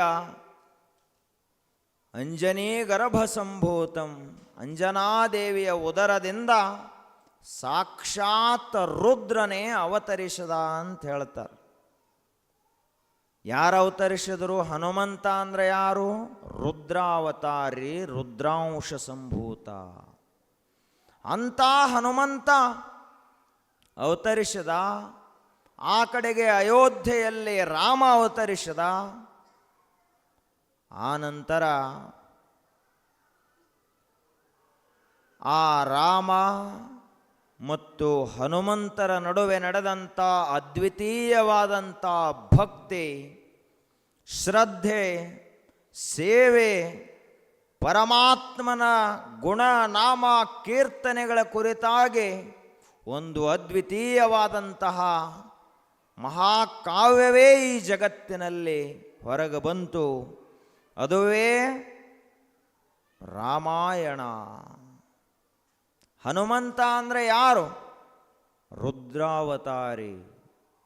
ಅದಕ್ಕೆ ನಾವು ಬರೇ ಹನುಮಂತನನ್ನು ಸ್ಮರಣ ಮಾಡಿದರೆ ಸಾಕು, ಬರೇ ರಾಮನನ್ನು ಸ್ಮರಣ ಮಾಡಿದರೆ ಸಾಕು, ನಮ್ಮ ಸಕಲ ಕಷ್ಟಗಳು ಪರಿಹಾರ ಆಗ್ತವ. ಅಂಥ ಸಾಮರ್ಥ್ಯವೆರಡು ನಾಮಗಳಲ್ಲಿ. ಕಲಿಯುಗದ ಬ್ರಹ್ಮ ಯಾರು ಅಂದ್ರೆ ಹನುಮಂತ. ಕಲಿಯುಗದ ದೇವರು ಯಾರಪ್ಪ? ಯಾರ ಹೆಸರು ಹೇಳಿದ್ರೆ ಅಧರ್ಮ ಎಲ್ಲ ಮರೆಯಾಗ್ತದ ಅಂದ್ರೆ ಹನುಮಂತನ ಹೆಸರು ಹೇಳು, ಅಧರ್ಮ ಮರೆಯಾಗ್ತದೆ. ನಿನ್ನ ತಾಪ, ಕಷ್ಟ, ನಷ್ಟಗಳು ಎಷ್ಟೇ ಇದ್ದರೂ ಅವೆಲ್ಲ ಮರೆಯಾಗಿ ಹೋಗ್ತವ ಯಾವಾಗ ಹನುಮಂತನ ಹೆಸರು ತಗೋತಿ ಆವಾಗ. ಅಂಥ ಹನುಮಂತ ಮೊದಲೇ ರುದ್ರನ ಅವತಾರಿ. ಹುಟ್ಟಿದ 5 ವರ್ಷಗಳಲ್ಲಿ ಹಸುವಾತವಾಗ. ಕತೆ ಗೊತ್ತದ, ನೆನಪು ಮಾಡ್ತೀವಿ ಅಷ್ಟೇ. ಹಸುವಾತು ಆದ ಕೂಡಲೇ ಏನು ಮಾಡಬೇಕು? ನೀವು ಹಸುವಾತಂದ್ರೆ ಒಂದು 10 ರೂಪಾಯಿ ಕೊಟ್ಟು ಅಂಗಡಿಗೆ ಕಳಿಸ್ತೀರಿ. ನೀವು ಮನ್ಯಾಗ ಏನು ಮಾಡಿ ತಿನ್ನಿಸೋದು ಕಡಿಮೆ. ಈಗೆಲ್ಲ ರೊಕ್ಕ ಕೊಟ್ಟು ಅಂಗಡಿಗೆ ಹೋಗಪ್ಪ, ಚಾಕ್ಲೇಟರೇ ತಿನ್ನು, ಕುರ್ಕುರೇರೇ ತಿನ್ನು, ಏನಾರೇ ತಿಂದ ಬಾ, ಹೊರಗೆ ಒಟ್ಟು ನಮ್ಮ ಕಡೆ ಬರಬೇಡ. ಆದ್ರೆ ಅವಾಗ ಹಸು ಆತು, ನೋಡಿದ ಮನ್ಯಾಗ ಅವಾಗ ಹೊಟ್ಟೆ ತುಂಬುವಂಗೆ ಏನಿರಲಿಲ್ಲ. ಹನುಮಂತವ ಹೊರಗೆ ಬಂದ. ಕೆಂಪೇನೋ ಕಾಣತಿತ್ತು ಗುಡ್ಡದಾಗ, ಹಣ್ಣೈತಿ ಅಂದವ. ಅಂದ ಒಂದು ಕ್ಷಣಕ್ಕೇನು ಜಿಗದಲ್ಲ, ನೇರವಾಗಿ ಆಕಾಶಕ್ಕೆ ಜಿಗದ. ಯಾಕಂದ್ರೆ ವಾಯುಪುತ್ರ. ಆ ಕೆಂಪೇನಿತ್ತು ಅದನ್ನು ನೋಡಿದ ಸೂರ್ಯವ. ಸೂರ್ಯ ಉದಯ ಆಗಿದ್ದ, ಸೂರ್ಯನನ್ನೇ ಹಣ್ಣತ್ತಿವ ತಿಳ್ಕೊಂಡಿದ್ದ. ಅವಾಗ ಅವತ್ತೇ ಸೂರ್ಯಗ್ರಹಣ ಇತ್ತು. ರಾಹು ಸೂರ್ಯನನ್ನು ನುಂಗ್ಲಿಕ್ಕೆ ಅವ ಬರ್ತಾ ಇದ್ದ. ನೀವ್ಯಾವ ಬಂದಪ್ಪ ಅಂದವ. ನನ್ನ ಜಾಗದಾಗ ಇಲ್ಲಿ ಬೇರೆ ಯಾರು ಬಂದರು? ಅವಾಗ ರಾಹುನನ್ನು ಹೊಡೆದು ಸೂರ್ಯನನ್ನೇ ನುಂಗಿಬಿಟ್ಟ ಹನುಮಂತ. ಯಾಕೆ ಸಾಧ್ಯ ಆಯಿತು? ರುದ್ರಾವತಾರಿ ಇದ್ದವ, ಶಿವನೇ ಇದ್ದ, ಅದಕ್ಕೆ ಅಸಾಧ್ಯವಾದದ್ದೇನೂ ಇರಲಿಲ್ಲ, ಎಲ್ಲ ಸಾಧ್ಯನೇ ಇತ್ತು. ಅಘಟಿತ ಘಟನಾ ಸಾಮರ್ಥ್ಯ ಅಂತ ಕರೀತಾರೆ. ದೇವರಲ್ಲಿ ಇದು ಆಗುವುದಿಲ್ಲ ಅಂತಿಲ್ಲ, ಎಲ್ಲವನ್ನು ಮಾಡುವಂಥ ಸಾಮರ್ಥ್ಯ ಇರ್ತದೆ. ಆವಾಗ ರಾಹು ಇಂದ್ರನ ಕಡೆಗೆ ಹೋದ. ಇಂದ್ರ ವಜ್ರಾಯುಧವನ್ನು ತಗೊಂಡು ಬಂದು ಹನುಮಂತನ ಮುಖಕ್ಕೆ ಹೊಡೆದ. ಆವಾಗ ಸೂರ್ಯನನ್ನು ಹನುಮಂತ ಉಗುಳಿಬಿಟ್ಟ. ಇದೆಲ್ಲ ಗಾಯ ಆಗಿ ಕೆಳಗೆ ಬಿದ್ದ. ಮಗ ಮೂರ್ಛಿತನಾಗಿ ಬಿದ್ದದ್ದನ್ನು ನೋಡಿ ವಾಯುದೇವನಿಗೆ ಸಿಟ್ಟು ಬಂದು ಜಗತ್ತಿನಲ್ಲಿರುವಂಥ ಗಾಳಿಯನ್ನೆಲ್ಲ ಎಳ್ಕೊಂಡು ಬಿಟ್ಟ. ಆಗೇನಾಯಿತು ಅಂದ್ರೆ ಎಲ್ಲ ಪ್ರಾಣಿಗಳು ನಿತ್ತದ್ದು ನಿತ್ತಲ್ಲೇ, ಕೂತದ್ದು ಕೂತಲ್ಲಿ. ಗಾಳಿನ ಹೋತಂದ್ರೆ ಬದುಕುದು ಹೆಂಗೆ? ಗಿಡಗಳು ಎಲ್ಲ ಗಪ್ಪಾದವು, ಮನುಷ್ಯರ ಗಪ್ಪಾದರು, ಹರಿಯೋ ನೀರು ಅಲ್ಲೇ ನಿಂತಿತು ಎಲ್ಲ. ಆಗ ಎಲ್ಲ ದೇವತೆಗಳು, ತ್ರಿಮೂರ್ತಿಗಳೆಲ್ಲರೂ ಕೂಡಿ ವಾಯುದೇವನಿಗೆ ಹೇಳಿದರು, ನಿನ್ನ ಮಗನಿಗೆ ಇನ್ನು ಮುಂದೇನೂ ಆಗುವುದಿಲ್ಲ, ನಮ್ಮ ಎಲ್ಲ ಶಕ್ತಿಗಳನ್ನು ಅವನಲ್ಲಿ ನಾವು ಧಾರೆ ಎರೆದು ಬಿಡ್ತೀವಿ ಅಂತ ಎಲ್ಲರೂ ಒಂದೊಂದು ಆಯುಧಗಳನ್ನು, ಒಂದೊಂದು ಶಕ್ತಿಯನ್ನು ಕೊಟ್ಟರು. ಅಗ್ನಿಯಿಂದ, ನೀರಿನಿಂದ, ಅದೇ ರೀತಿಯಾಗಿ ದಿವ್ಯಾಸ್ತ್ರಗಳಿಂದ, ಬ್ರಹ್ಮಾಸ್ತ್ರದಿಂದ ಕೂಡ ಯಾವುದೇ ರೀತಿಯಾದಂಥ ತೊಂದರೆ ಆಗುವುದಿಲ್ಲ ಅಂತ ವರವನ್ನು ಕೊಟ್ಟರು. ಅವಾಗ ಮತ್ತು ವಾಯುದೇವ ಎಲ್ಲ ಕಡೆ ಗಾಳಿಯನ್ನು ಬಿಟ್ಟ ಅಂತ ಕಥೆ. ಆ ಬಳಿಕ ಹಾಗೇ ಹನುಮಂತ ಬೆಳೀತಾ ಇದ್ದ. ಅವನು ಅವತರಿಸಿದಂಥ ಉದ್ದೇಶ ರಾಮ ಕಾರ್ಯ. ಅವಾಗ ಮುಂದೆ ಅಲ್ಲಿ ಅಯೋಧ್ಯೆಯಲ್ಲಿ ರಾಮ ಹುಟ್ಟಿದ್ದ, ರಾಮನೂ ಬೆಳೆದ. ಮುಂದೆ ಸೀತಾ ಅಪಹರಣ ಆಯಿತು. ಕಾಡಿನಲ್ಲಿ ಸೀತೆಯನ್ನು ಹುಡುಕೋತ ಹೊರಟಿದ್ರು ರಾಮ ಲಕ್ಷ್ಮಣ. ಕಿಷ್ಕಿಂದೆ ಸಮೀಪ ಋಷ್ಯಮೂಕ ಪರ್ವತ ಅಂತ ಒಂದು ಪರ್ವತ ಅದ. ಇವೆಲ್ಲ ಯಾಕೆ ನೆನಪಿಟ್ಕೋಬೇಕು ಅಂದರೆ ಇತಿಹಾಸ, ಭಾರತ ದೇಶದ ನಿಜವಾದ ಇತಿಹಾಸ ಎರಡೇ, ಒಂದು ರಾಮಾಯಣ, ಒಂದು ಮಹಾಭಾರತ. ಇವೆರಡು ಗೊತ್ತಿಲ್ಲ ಅಂದ್ರೆ ನಾವು ಭಾರತೀಯರಾಗಿ ಹುಟ್ಟಿದ್ದು ವ್ಯರ್ಥ. ಗೊತ್ತಬೇಕು ನಮಗೆ ನಮ್ಮ ಇತಿಹಾಸ. ಇನ್ನೊಮ್ಮೆ ನಾವೆಲ್ಲ ಸ್ಥಳಗಳದಾವು, ನೋಡಿ ಬರ್ಬೋದು. ಋಷ್ಯಮೂಕ ಪರ್ವತದಲ್ಲಿ ಸುಗ್ರೀವ ವಾಸ ಮಾಡ್ತಾ ಇದ್ದ. ಯಾಕೆ ಅಲ್ಲಿ ವಾಸ ಮಾಡ್ತಾ ಇದ್ದ? ಅವರ ಅಣ್ಣ ಒಬ್ಬಿದ್ದ ವಾಲಿ ಅಂಥೇಳಿ. ಅವಾಗ ಎಷ್ಟು ತಾಕತ್ತಿತ್ತು ಅಂದ್ರೆ ಬ್ರಹ್ಮದೇವನಿಂದ ಒಂದು ವರ ಇತ್ತು ಅವನಿಗೆ. ಅವನ ಮುಂದೆ ಯಾರೇ ಶತ್ರುಗಳು ಬಂದು ನಿಂತ್ರಂದ್ರೆ ಅವರನ್ನು ನೋಡಿದ ಅಂದ್ರೆ ಅವರ ಅರ್ಧ ಶಕ್ತಿ ಇವಾಗ ಬರ್ತಿತ್ತು ವಾಲಿಗೆ. ಹೀಗಾಗಿ ಮುಂದಿದ್ದಂಥ ಶತ್ರು ಸೋತು ಹೋಗ್ತಾ ಇದ್ದ. ವಾಲಿ ಸುಗ್ರೀವರ ನಡುವೆ ಯುದ್ಧ ನಡೆಯಿತು. ಸುಗ್ರೀವ ಸೋತ. ಅವಾಗ ವಾಲಿ ತನ್ನ ಶಕ್ತಿಯ ದರ್ಪದಲ್ಲಿ ಋಷ್ಯಮೂಕ ಪರ್ವತದಲ್ಲಿರುವಂಥ ಒಬ್ಬ ಋಷಿಗೂ ಕೂಡ ಹಿಂಗ ಮಾಡಿದ್ದ. ಋಷಿ ಅಂದಿನಿಂದ ಶಾಪ ಕೊಟ್ಟಿದ್ದ, ಈ ಋಷ್ಯಮೂಕ ಪರ್ವತದಲ್ಲಿ ನೀ ಹೆಜ್ಜೆ ಇಟ್ಟಿ ಅಂದ್ರೆ ಸತ್ತು ಹೋಗ್ತಿ ಅಂತ ಶಾಪ ಕೊಟ್ಟಿದ್ದ. ಅದಕ್ಕೆ ಋಷ್ಯಮೂಕ ಪರ್ವತದಲ್ಲಿ ಅವರ ತಮ್ಮ ಸುಗ್ರೀವ ಇದ್ದ. ಅವಾಗ ಸುಗ್ರೀವ ಕುಂತು ನೋಡ್ತಾ ಇದ್ದ. ದೂರದಿಂದ ಇಬ್ಬರು ಅಣ್ಣ ತಮ್ಮ ರಾಜಕುಮಾರರು ನಾರುಮಡಿಯನ್ನು ಉಟ್ಟು ಬಿಲ್ಲು ಬಾಣಗಳನ್ನು ತೊಟ್ಟು ನಡ್ಕೋತ ಬರ್ತಾ ಇದ್ರು. ಹನುಮಂತ ಸುಗ್ರೀವನ ಮಂತ್ರಿ ಇದ್ದ.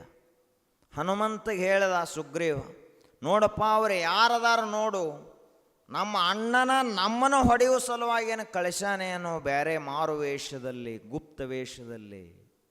ಆಯಿತು. ಹನುಮಂತ ಅಂದ್ರೆ ಎಲ್ಲ ವಿದ್ಯೆಗಳು ಗೊತ್ತಿದ್ದು ಅವನಿಗೆ. ಬೇರೆ ಒಂದು ಸಾಧುವಿನ ವೇಷವನ್ನು ತೊಟ್ಟುಕೊಂಡ ರಾಮ ಲಕ್ಷ್ಮಣರ ಮುಂದೆ ಹೋದ. ನೀವು ಯಾರು ಏನು ಎಲ್ಲ ಪರೀಕ್ಷೆ ಮಾಡ್ಲಿಕ್ಕೆ ಚಾಲೂ ಮಾಡಿದ. ನಾವು ಯಾರು? ನಾವು ದಶರಥ ಮಹಾರಾಜನ ಪುತ್ರರು. ಈ ಕಡೆ ಯಾಕೆ ಹೊಂಟರಿ? ಹಿಂಗೆ ನಮಗೆ 14 ವರ್ಷ ವನವಾಸ ಆತು. ವನವಾಸ ಆದ್ರೆ ಕಾಡಿನಾಗಿರ್ಬೇಕಲ್ಲ, ಈ ಕಡೆಯಲ್ಲಿ ಹೊಂಟಿರಲಿಲ್ಲ ಅಂತ ಕೇಳಿದ. ಇಲ್ಲ, ಸೀತಾದೇವಿಯ ಅಪಹರಣ ಆಗ್ಯದ, ಅದಕ್ಕೆ ಹುಡುಕಾಡ್ಲಕ್ಕೆ ಹೊಂಟಿದ್ದೀವಿ. ಅವಾಗ ಇವರು ಸುಗ್ರೀವನನ್ನು ಹೊಡಿಲಕ್ಕೆ ಬಂದಿಲ್ಲ, ತಮ್ಮ ಕೆಲಸದ ಸಲುವಾಗಿ ಹೊಂಟಾರ ಅಂತ ಗೊತ್ತು ಮಾಡಿಕೊಂಡ. ಅವನ ಆ ಒಂದು ಮಾತಿನ ಶೈಲಿ, ಹನುಮಂತ ಏನು ಮಾತಾಡ್ತಾ ಇದ್ದ ಆ ಮಾತಿನ ಶೈಲಿ, ಆ ಮಾತುಗಳಿಂದ ಬರುವಂಥ ಶಬ್ದಗಳು, ಅದರಲ್ಲಿರುವಂಥ ವ್ಯಾಕರಣ, ಅದರಲ್ಲಿರುವಂಥ ಅರ್ಥ, ಅದರಲ್ಲಿರುವಂಥ ಛಂದಸ್ಸು, ಅಲಂಕಾರ, ಇದನ್ನೆಲ್ಲವನ್ನು ನೋಡಿ ರಾಮ ಲಕ್ಷ್ಮಣಗೆ ಹೇಳಿದ, ನೀವು ಯಾರೋ ಸಾಮಾನ್ಯ ಅಲ್ಲ, ಅಸಾಮಾನ್ಯ ಶಕ್ತಿ ಅದ, ನೀವು ಸಾಮಾನ್ಯ ಅಲ್ಲ ಅಂತ ಲಕ್ಷ್ಮಣಗೆ ಹೇಳಿದ ರಾಮ. ಯಾಕೆ ಅಂದ್ರೆ ಆ ಹನುಮಂತನ ನಾಲಿಗೆಯ ಮೇಲೆ ಸರಸ್ವತಿಯ ವಾಸ. ದೊಡ್ಡ ವ್ಯಾಕರಣ ಶಾಸ್ತ್ರಜ್ಞ ಇದ್ದ ಹನುಮಂತನನ್ನು ಸರಿಗಟ್ಟುವಂಥ ಒಬ್ಬ ವ್ಯಾಕರಣ ಶಾಸ್ತ್ರಜ್ಞ ಇನ್ನೂ ಹುಟ್ಟಿಲ್ಲ. ಅಂಥ ವ್ಯಾಕರಣ ಶಾಸ್ತ್ರಜ್ಞ. ಆ ಬಳಿಕ ಮುಂದಿರವ ಯಾರಂತ ಇವ ಸರಿಯಾಗಿ ಪರೀಕ್ಷೆ ಮಾಡಿ ನೋಡಿದ್ರೆ ಸಾಕ್ಷಾತ್ ಮಹಾವಿಷ್ಣುವೇ ರಾಮನ ರೂಪದಿಂದ ಮುಂದೆ ನಿಂತಿದ್ದ. ಆ ಕ್ಷಣಕ್ಕೆ ತನ್ನ ಗುಪ್ತವೇಷವನ್ನು ತೆಗೆದು ರಾಮನಿಗೆ ಮೊಟ್ಟ ಮೊದಲ ಸಲ ನಮಸ್ಕಾರವನ್ನು ಮಾಡಿದ ಹನುಮಂತ. ಅವತ್ತೇ ಇವನೇ ನನ್ನ ಒಡೆಯ ಅಂತ ಭಾವಿಸಿದ ಹನುಮಂತ. ಅಂದಿನಿಂದ ನಿರಂತರವಾಗಿ ರಾಮಭಕ್ತಿಯಲ್ಲಿ ಮುಳುಗಿದ. ಆನಂತರ ಲಂಕಾಕ್ಕೆ ಹೋದ, ಸೀತಾ ಪರಿಶೋಧ ಮಾಡಿದ, ಲಂಕಾ ದಹನ ಮಾಡಿದ. ಇಷ್ಟೆಲ್ಲ ಆದ ಬಳಿಕ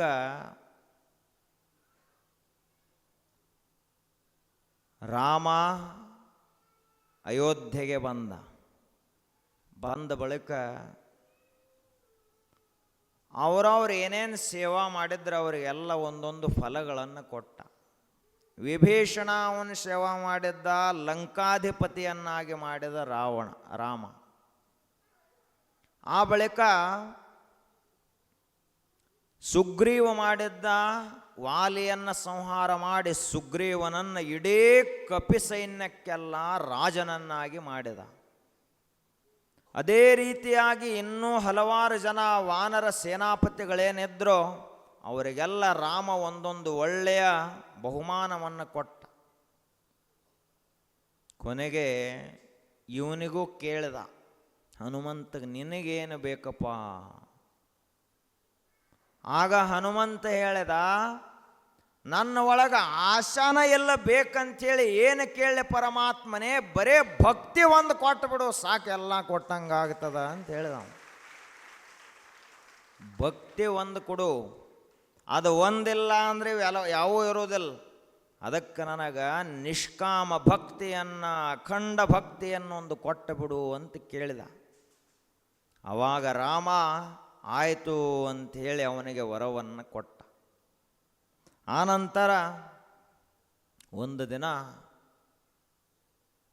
ಸೀತಾದೇವಿ ಮುಂಜಾನೆ ಸ್ನಾನ ಆದ ತಕ್ಷಣ ಸಿಂಧೂರ ಕುಂಕುಮ ಹಚ್ಕೊಳ್ತಾ ಇದ್ಲು ಹಣೆಯ ಮೇಲೆ.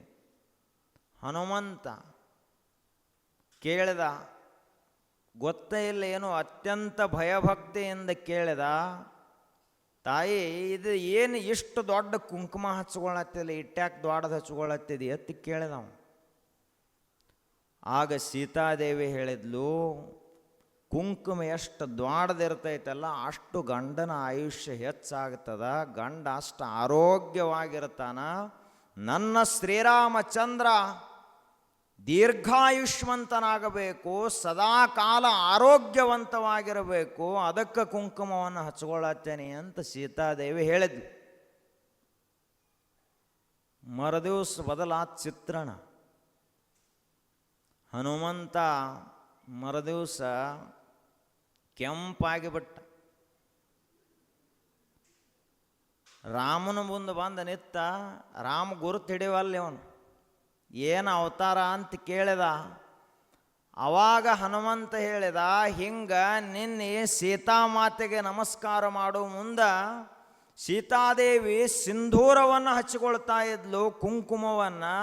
ಯಾಕೆ ಹಚ್ಕೊಳ್ತಿ ಅಂತ ಕೇಳಿದ್ರೆ, ಇದು ಹಚ್ಕೊಂಡ್ರ ನಿನ್ನ ಆಯುಷ್ಯ, ರಾಮನ ಆಯುಷ್ಯ ಹೆಚ್ಚಾಗ್ತದ, ರಾಮ ಕ್ಷೇಮವಾಗಿ ಆರೋಗ್ಯವಂತವಾಗಿರ್ತಾನ ಅಂತ ಹೇಳ್ಯಾರ.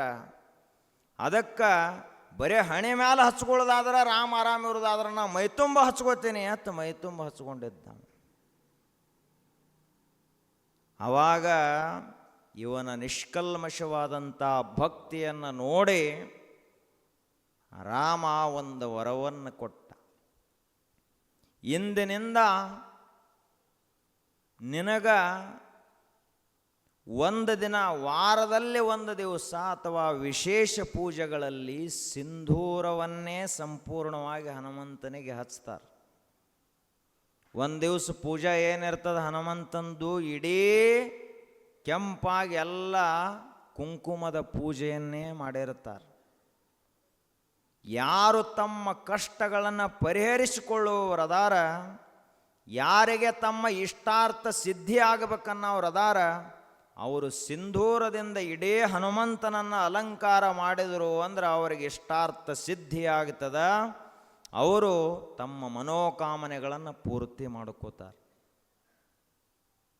ನೋಡ್ರಿ ಈಗ ಎಲ್ಲಿಗೆ ಬಂದದ, ನಮ್ಮ ಕುಂಕುಮ ಹೋಯ್ತು, ತಾಯಂದಿರೆಲ್ಲ ಬೇರೆನ ಹಚ್ಕೋತಾರೆ. ಅದು ಕುಂಕುಮ ಈಗ ಅಂಗಡ್ಯಾಗ ಸಿಗತೈತೆ, ಅದನ್ನು ಹಚ್ಕೊಂಡ್ರಿ ಅಂದ್ರೆ ಮುಗಿತು, ಕ್ಯಾನ್ಸರ್ ಆಕೈತಿ. ಅಂಥ ಕುಂಕುಮನ ಅಲ್ಲದು. ಕುಂಕುಮ ಯಾವುದರಿಂದ ತಯಾರಾಗ್ತೈತೆ ಅದು ಗೊತ್ತಿಲ್ಲ ನಮಗೆ. ಅರಿಶಿಣದಿಂದ ಕುಂಕುಮ ತಯಾರಾಗ್ತದ. ಸೌಭಾಗ್ಯದ ಚಿಹ್ನೆಗಳು ಯಾವ್ಯಾವಂದ್ರೆ ಒಂದು ಕುಂಕುಮ, ಒಂದು ಅರಿಶಿಣ. ಇವು ಭಾರತೀಯ ನಾರಿಯ ಸೌಭಾಗ್ಯದ ಸಂಕೇತಗಳು ಅಂತ ಇವುಗಳಿಗೆ ಕರೀತಾರೆ. ಆದರೆ ಇವತ್ತು ನಾವೆಲ್ಲ ಮರೆತು ಹೊಂಟಿದ್ದೀವಿ. ಅದೇ ರೀತಿಯಾಗಿ ಹನುಮಂತ ರಾವಣನ ಅಂತಃಪುರಕ್ಕೆ ಹಗಲು ಹೋದ್ರೆ ಗೊತ್ತಾಗ್ತದಂತ ರಾತ್ರಿ ಹೋದ. ಲಂಕಾದೊಳಗೆ ಹೋಗಿ ನೋಡ್ತಾನ, ಎಲ್ಲರೂ ಮಲ್ಕೊಂಡಿದ್ದು. ಯಾವಾಗ ಹನುಮಂತ ಲಂಕಾ ಪ್ರವೇಶ ಮಾಡಿದ, ಮಧ್ಯರಾತ್ರಿಯಲ್ಲಿ ಪ್ರವೇಶ ಮಾಡಿದ. ಸೀತಾದೇವಿಯನ್ನು ಹುಡುಕಾಡಬೇಕು. ಎಲ್ಲಿ ಹುಡುಕಾಡೋದಪ್ಪ ಸೀತಾದೇವಿಯನ್ನು? ಎಲ್ಲಿ ರಾವಣನ ರಾಣಿಯರು, ರಾವಣನ ಹೆಣ್ಮಕ್ಕಳು, ಆ ಸೇವಕಿಯರೆಲ್ಲ ಇರ್ತಾರಲ್ಲ, ಅಲ್ಲಿಯೇ ಸೀತೆಯನ್ನು ಹುಡುಕಾಡಬೇಕು. ಹುಡುಕಾಡಬೇಕಂತ ನೋಡಿದ, ಎಲ್ಲ ಕಡೆ ನೋಡಿದ, ಸಿಗಲಿಲ್ಲ. ಆವಾಗ ಹನುಮಂತನ ಮನಸ್ಸಿನಾಗ ಒಂದು ಧರ್ಮದ ಸೂಕ್ಷ್ಮ ವಿಚಾರ ಬಂತು. ಎಷ್ಟು ಸೂಕ್ಷ್ಮ ಇದ್ದ ಹನುಮಂತ. ಅವಂದ, ನಾನು ಅಖಂಡ ಬ್ರಹ್ಮಚಾರಿ, ನೈಷ್ಠಿಕ ಬ್ರಹ್ಮಚಾರಿ. ನಾನು ಇಷ್ಟೆಲ್ಲ ಹೆಣ್ಮಕ್ಕಳು ಮಲ್ಕೊಂಡಿರುವಾಗ ಅವರನ್ನು ನೋಡಿದ್ನೆಲ್ಲ ಪಾಪ ಆಯ್ತೇನೋ ಅಂತ ಅವನ ಮನಸ್ಸಿಗೆ ಅನಿಸ್ತು. ಆವಾಗ ಇನ್ನೊಂದು ವಿವೇಕದ ಮನಸ್ಸು ಅವನ ಒಳಗೆ ಇತ್ತು. ಅದು ಹೇಳಿತು, ಮನೋಹಿ ಹೇತು ಸರ್ವೇಷಾಂ ಇಂದ್ರಿಯಾಣಾಂ ಪ್ರವರ್ತನೆ ಶುಭಾಶುಭಾಶ್ವವಸ್ಥಾಸು ತಚ್ಚ ಮೇ ಸುವ್ಯವಸ್ಥಿತಂ. ಚಿಂತೆ ಮಾಡಬೇಡ ಹನುಮಂತ ಅಂತ ಒಳಗಿಂದ ಒಂದು ವಿವೇಕ ಹೇಳಿತು. ಧರ್ಮದ ಧ್ವನಿ ಹನುಮಂತಗೆ ಹೇಳಿತು, ನೀನು ಸೀತೆಯನ್ನು ನೋಡಬೇಕು, ಸೀತಾದೇವಿ ಎಲ್ಲದಳ ಅಂತ ನೋಡೇದಿ. ಆದ್ರೆ ನಿನ್ನ ಮನಸ್ಸು ಸ್ವಚ್ಛವಾಗಿರುವುದರಿಂದ ನಿನಗೆ ಪಾಪ ಬರುವಂಥ ಸಂಭವ ಇಲ್ಲ ಅಂತ ಅವನ ವಿವೇಕದ ಧ್ವನಿ ಹೇಳಿತು. ಮನೋಹಿ ಹೇತು ಸರ್ವೇಷಾಂ ಇಂದ್ರಿಯಾಣಾಂ ಪ್ರವರ್ತನೆ. ಈ ಜಗತ್ತಿನಲ್ಲಿ ನಾವೇನೇ ಮಾಡ್ಬೇಕಂದ್ರೆ ನಮ್ಮ ಮನಸ್ಸಿನಾಗ ಮೊದಲದ ಮೂಡ್ತೈತಿ. ಒಳ್ಳೆಯದನ್ನೇ ಮಾಡಲಿ, ಕೆಟ್ಟದ್ದನ್ನೇ ಮಾಡಲಿ, ಮ್ಯಾಲ ನಗಬಹುದು, ಆದ್ರೆ ಮನಸ್ಸೇನು ಮಾಡ್ಲತ್ತೈತಿ ಅದು ಭಾಳ ಮುಖ್ಯ. ಮ್ಯಾಲ ಬಹಳ ಚಲೋ ಮಾತಾಡ್ಬೋದು ನಾವು, ನಮ್ಮ ಮನಸ್ಸಿನೊಳಗೆ ಬೆಲ್ಲ ಐತೋ ಏನೋ ಬೇವಿನ ಕಡ್ಡಿ ಐತೋ ಅಷ್ಟು ಭಾಳ ಮುಖ್ಯ. ಮನಸ್ಸು ಅನ್ನುವಂಥದ್ದು ಭಾಳ ಮುಖ್ಯ. ನಾವು ಒಳ್ಳೆಯ ಕೆಲಸ ಮಾಡಲಿ ಕೆಟ್ಟ ಕೆಲಸ ಮಾಡಲಿ, ಅದಕ್ಕಿಂತ ಮುಖ್ಯ ಅಂದ್ರೆ ನಮ್ಮ ಮನಸ್ಸಿನಾಗ ಏನೈತೆ ಅನ್ನೋದು ಬಹಳ ಮುಖ್ಯ. ಅದಕ್ಕೆ ನನ್ನ ಮನಸ್ಸಿನಲ್ಲಿ ಕಾಮ ಕ್ರೋಧಾದಿಗಳೇ ಇಲ್ಲ ಅಂದ ಬಳಿಕ ನನ್ನ ಮನಸ್ಸು ಸೋಲುವಂಥ ಪ್ರಶ್ನೆಯೇ ಇಲ್ಲ. ನನ್ನ ಮನಸ್ಸು ಸ್ವಚ್ಛ ಆಗ್ಯದ ಅಂದ್ರೆ ನಾನು ಅಖಂಡ ಬ್ರಹ್ಮಚಾರಿಯೇ ಅದೇನೇ ಅಂತ ಅವನಿಗೆ ಇನ್ನೊಮ್ಮೆ ವಿವೇಕದ ಬಲ ಬಂತು. ನೋಡ್ರಿ ಎಂಥ ಮಾತದ. ಈಗಿನ ಮನುಷ್ಯರು ಹೆಂಗದಾರ, ಹನುಮಂತ ಹೆಂಗಿದ್ದ. ಹನುಮಂತನ ಕತೆ ಸಲುವಾಗಿ ಹನುಮಂತನ ಕತೆ ಅಲ್ಲ, ನಾವು ಬದಲಾಗುವ ಸಲುವಾಗಿ ಹನುಮಂತನ ಕತೆ. ಕಲಿಯುಗದಲ್ಲಿ ಮನುಷ್ಯನ ಮನಸ್ಸು ಎಷ್ಟು ಹೊಲಸಾಗ್ಯದ ಅಂದ್ರೆ ಕಲ್ಪನಾ ಸಹಿತ ಮಾಡ್ಕೊಳ್ಳೋಕ್ಕಾಗೋದಿಲ್ಲ. ಮನಸ್ಸೇ ಇಷ್ಟು ಹೊಲಸಾದ ಬಳಿಕ ಮನಸ್ಸಿನ ಹಿಂದೆ ಇರುವಂಥ ಮೃತ್ಯುಂಜಯ ಯಾವಾಗ ಕಾಣ್ತಾನ, ಮಹಾದೇವ ಯಾವಾಗ ಕಾಣ್ತಾನ, ಭಗವಂತನ ದರ್ಶನ ಅಂತೂ ಆಗಲಕ್ಕೆ ಸಾಧ್ಯನೇ ಇಲ್ಲ. ಗುಡಿ ಸುತ್ತಾಡೋದು ಆಯ್ತು ನಮ್ಮದು, ಆದರೆ ಭಗವಂತನ ಸಾಕ್ಷಾತ್ಕಾರ ಆಗಿಲ್ಲ. ಯಾಕಾಗಿಲ್ಲ? ಮನಸ್ಸು ಸ್ವಚ್ಛ ಇಲ್ಲ ಅಂತಾಗಿಲ್ಲ. ಆ ಬಳಿಕ ಹನುಮಂತ ಎಲ್ಲ ಯುದ್ಧ ಮುಗಿತ್ತು. ಮುಗಿದ ತಕ್ಷಣ ರಾಮನಿಗೆ ನಮಸ್ಕಾರ ಮಾಡಿದ. ಅವನಿಗೇನು ಲಗ್ನ ಆಗಿದ್ದಿಲ್ಲ ಹನುಮಂತಗೆ. ಲಗ್ನ ಆದರೆ ಕೆಲಸ ಭಾಳ ಇರ್ತಾವೆ. ಮಕ್ಕಳನ್ನ ಮೆಟ್ಟಿಗೆ ಹಚ್ಚಬೇಕು, ಅವ್ರಿಗೆ ಶಾಲೆ ಕಲಿಸ್ಬೇಕು, ಇದ್ದದ ಮನೆ ಹಳೆ ಆಗಿರ್ತೈತಿ ಹೊಸದು ಕಟ್ಟಬೇಕು. ಆ ಬಳಿಕ ಮತ್ತು ಮಕ್ಕಳು ಲಗ್ನ ಮಾಡಬೇಕು, ಮೊಮ್ಮಕ್ಕಳು ಅನ್ಕವಟ್ಟಿಗೆ ಅಳ್ಳಾಕ ಚಾಲೂ ಮಾಡ್ತಾವೆ, ಅವ ಆಡಿಸ್ಬೇಕು, ಅವಕ್ಕೆ ತೊಟ್ಲ ಕಟ್ಟಬೇಕು, ಮತ್ತು ಅವ್ರನ್ನ ಶಾಲೆ ಕಳಿಸ್ಬೇಕು. ಆ ಬಳಿಕ ಮತ್ತೆ ಈ ಮನೆ ಕೆಡಬೇಕು, ಮತ್ತೊಂದು ಮನೆ ಕಟ್ಟಬೇಕು, ಮತ್ತು ಮೊಮ್ಮಕ್ಕಳ ಲಗ್ನ. ಇದು ಮುಗಿದಲ್ಲ ಪ್ರಪಂಚ. ಹನುಮಂತಗೆ ಏನೈತಿ? ರಾಮಗೊಂದು ಪ್ರಪಂಚತ್ತು ಮಾಡ್ಕೋತ ನಡೆದದ್ದ. ಹನುಮಂತಗೆ ಏನೇನೂ ಇಲ್ಲ. ಅವಾಗ ಹನುಮಂತನಿಗೆ ಅನಿಸ್ತು, ಇನ್ನೇನು ನನ್ನ ಕೆಲಸ ಇಲ್ಲಿದ ಮುಗಿದದ, ನಾನು ರಾಮ ಏನೇನು ಮಾಡ್ಯಾನ ರಾಮನ ಚರಿತ್ರೆಯನ್ನು ಬರಿಬೇಕು ಅಂತ ಹನುಮಂತಗನಿಸ್ತು. ರಾಮನ ಅತ್ಯಂತ ನಿಷ್ಠಾವಂತ ಸೇವಕ ಯಾರು ಅಂದ್ರೆ ಹನುಮಂತ. ಅಂಥ ಹನುಮಂತಗನಿಸ್ತು, ನಾನು ರಾಮನ ಚರಿತ್ರ ಬರಿಬೇಕು ಅಂತನಿಸ್ತು. ಎಲ್ಲಿ ಬರೆಯೋದು? ಇಲ್ಲೆಲ್ಲಿ ಅಲ್ಲ, ಹಿಮಾಲಯಕ್ಕೆ ಹೋಗಬೇಕು, ಅಲ್ಲಿ ಧ್ಯಾನ ಮಾಡಬೇಕು ಅಂತ ಧ್ಯಾನ ಮಾಡ್ಕೋತ ಕುಂತ ಹನುಮಂತ. ಶ್ರೀರಾಮ್ ಜಯ ರಾಮ್ ಜೈ ಜೈ ರಾಮ್. ನಿರಂತರವಾಗಿ ರಾಮನನ್ನು ಸ್ಮರಣೆ ಮಾಡ್ತಾ ಕುಂತಾಗ ರಾಮ ಅವತರಿಸಿದಾಗಿನಿಂದ ಹಿಡಿದು ಸೀತಾ ಸ್ವಯಂವರ, ಆನಂತರದಲ್ಲಿ ಸೀತೆಯ ಅಪಹರಣ, ವನವಾಸ, ಯುದ್ಧ ಎಲ್ಲ ಆಯ್ತು. ಎಲ್ಲ ಘಟನೆಗಳು ಅತ್ಯಂತ ಸ್ಪಷ್ಟ ಆಗ್ತಾ ಹೋದು ಮನಸ್ಸಿನ ಪರದೆಯ ಮೇಲೆ. ಆವಾಗ ಹನುಮಂತ ಹೆಂಗೆ ಬರೀಬೇಕಿನ್ನ ರಾಮನ ಚರಿತ್ರ? ಹನುಮಂತಂದ ಹಾಳಿ ಪೆನ್ನಿನೊಳಗೆ ತಾಡೆ ಓಲೆಗಳಲ್ಲಿ ಬರೆದ್ರೆ ಉಳಿಯಂಗಿಲ್ಲ ಜಗತ್ತಿನಾಗ. ಇದು ರಾಮನ ಚರಿತ್ರ, ಅದು ಸಾಮಾನ್ಯ ಚರಿತ್ರ ಅಲ್ಲ. ಇಲ್ಲೇ ಊರಾಗ ಯಾರ್ದರೆ ಚರಿತ್ರ ಇತ್ತಂದ್ರೆ ಪೆನ್ನ ಹಾಳ್ಯಾಗ ಬರ್ಲಕ್ಕೆ ನಡೀತೈತಿ. ಇಂದು ಬರಿತೇವೆ, ನಾಳೆ ಹರಿದು ಹೋಗತ್ತೆ ಅದು ಹಾಳೆ. ಆದರೆ ಇದು ಪುರುಷೋತ್ತಮನಾದಂಥ ಮರ್ಯಾದೆಯನ್ನು ಸಂರಕ್ಷಿಸುವ ಸಲುವಾಗಿ ರಾಮೋ ವಿಗ್ರಹವಾನ್ ಧರ್ಮ, ಧರ್ಮ ಅಂದರೆ ಬೇರೆ ಅಲ್ಲ, ರಾಮ ಅಂದರೆ ಬೇರೆ ಅಲ್ಲ. ಅಂಥ ರಾಮನ ಚರಿತ್ರೆಯನ್ನು ಶಾಶ್ವತ ಮಾಡಬೇಕು ಜಗತ್ತಿನಾಗಂತ ಹನುಮಂತ. ಎದರಾಗ ಬರೀಬೇಕು? ಅವಂದ ಕಲ್ಲಿನಾಗನ ಕೆತ್ತಬೇಕದನ್ನು, ಅವಾಗ ಉಳಿಯೋದು ತಂದ. ಕಲ್ಲೇನು ಸವಿಯುವಲ್ಲ, ಕಲ್ಲೇನು ಹೋಗುವಲ್ಲ, ಅದು ದೊಡ್ಡ ದೊಡ್ಡ ಬಂಡೆಗಲ್ಲು. ಆಯಿತು, ಎದರ್ಲಿ ಕೆತ್ತುವುದು? ಹನುಮಂತನಿಗೆ ವಜ್ರದ ಉಗುರುಗಳಿದ್ದು, ಹನುಮಂತನ ಶರೀರವೇ ವಜ್ರಕಾಯ ಅಂತ ಕರೀತಾರೆ.